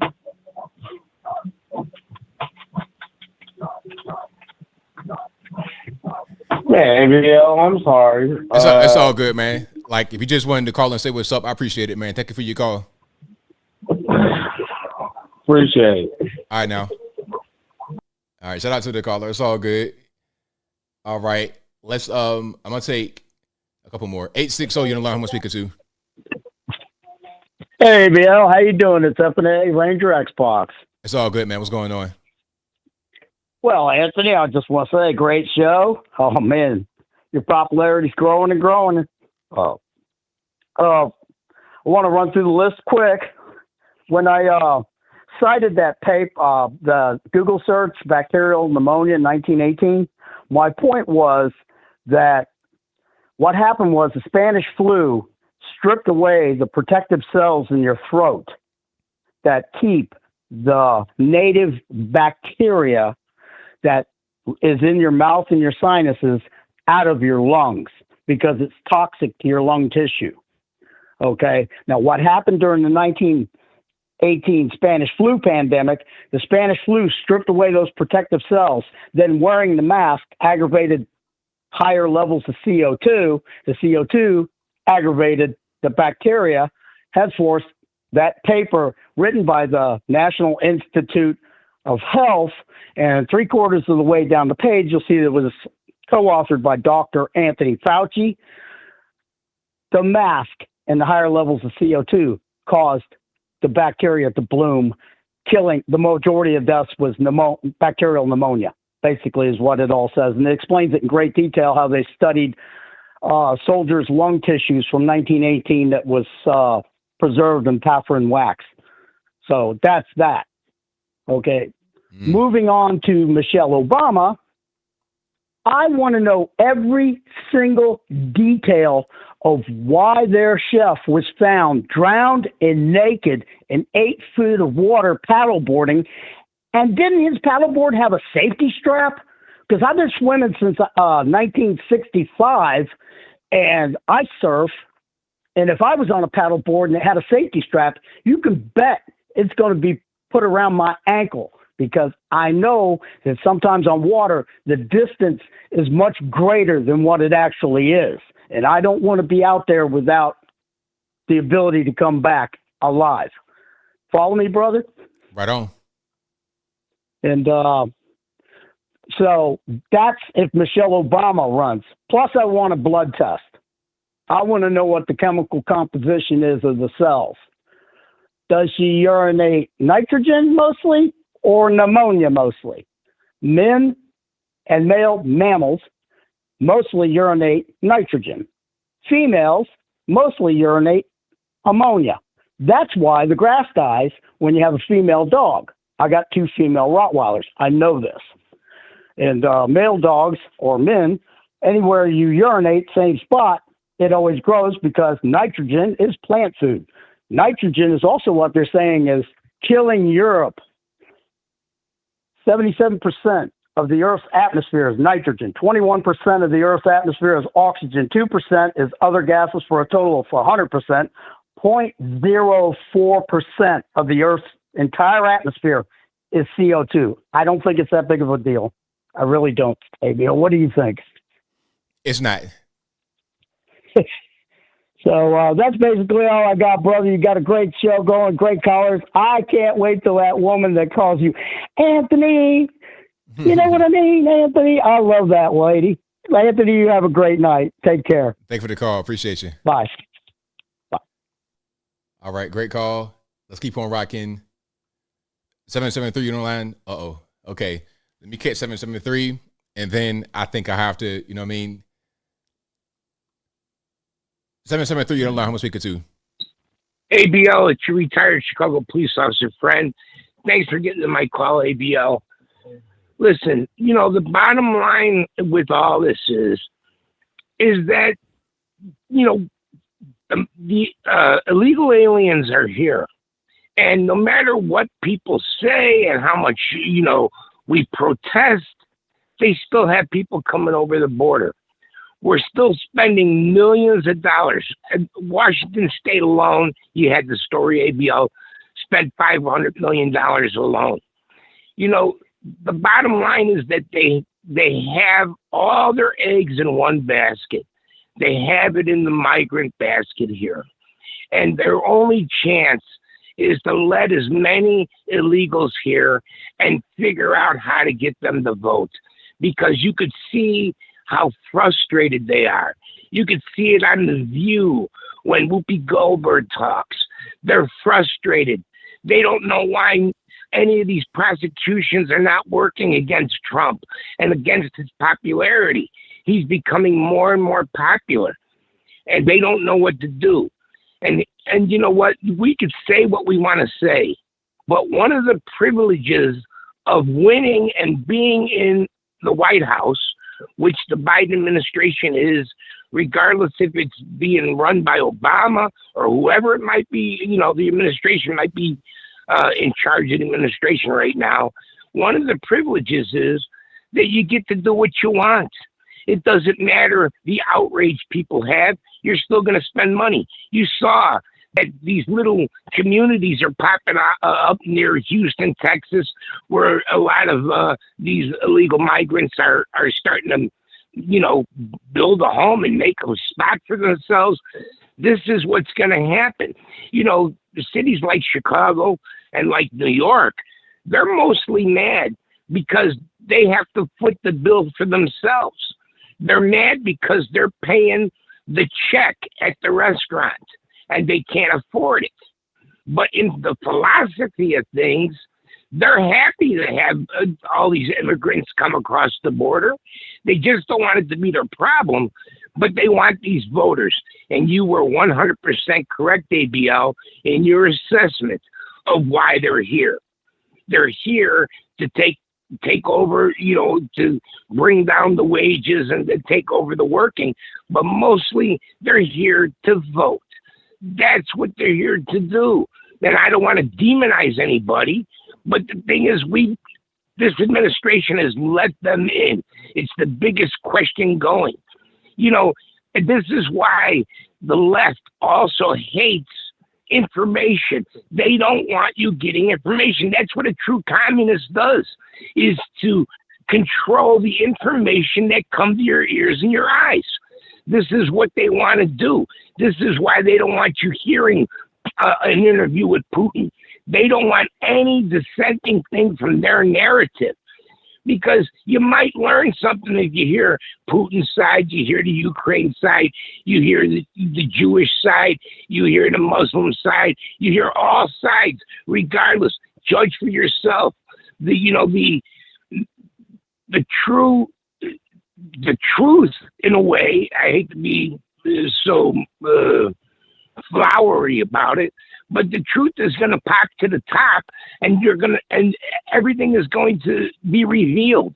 You'll be able to see that this person is full of it, and this is the path to go. It's all revealed. They're not hiding anything. They're messing up our country, and we're going to have to fix it pretty soon. And I don't know. People need to vote, and people need to get out there and get somebody in there that knows what they're doing, because this is a selfishness that this administration has had that is just being a ruin to our country. It really is. Anyway, ABL, I know you went overtime. Thanks for taking my call, and I appreciate it. Thank you for the Talk call. to you later. I appreciate you. Thank you. All right. Fantastic call as always. And that will be a wrap for me. Shout out to you guys. You guys are the best audience anywhere on these interwebs. I'm way past my bedtime. I got to go to wrap it on up, put the bowl clean on top. Shout out to you guys for being here. I'll be back live again. Same bat time, same bat place. That'll be 8 p.m. Eastern Standard Time on Wednesday, of course. And I'll be done at the same time, 11 p.m. Eastern Standard Time.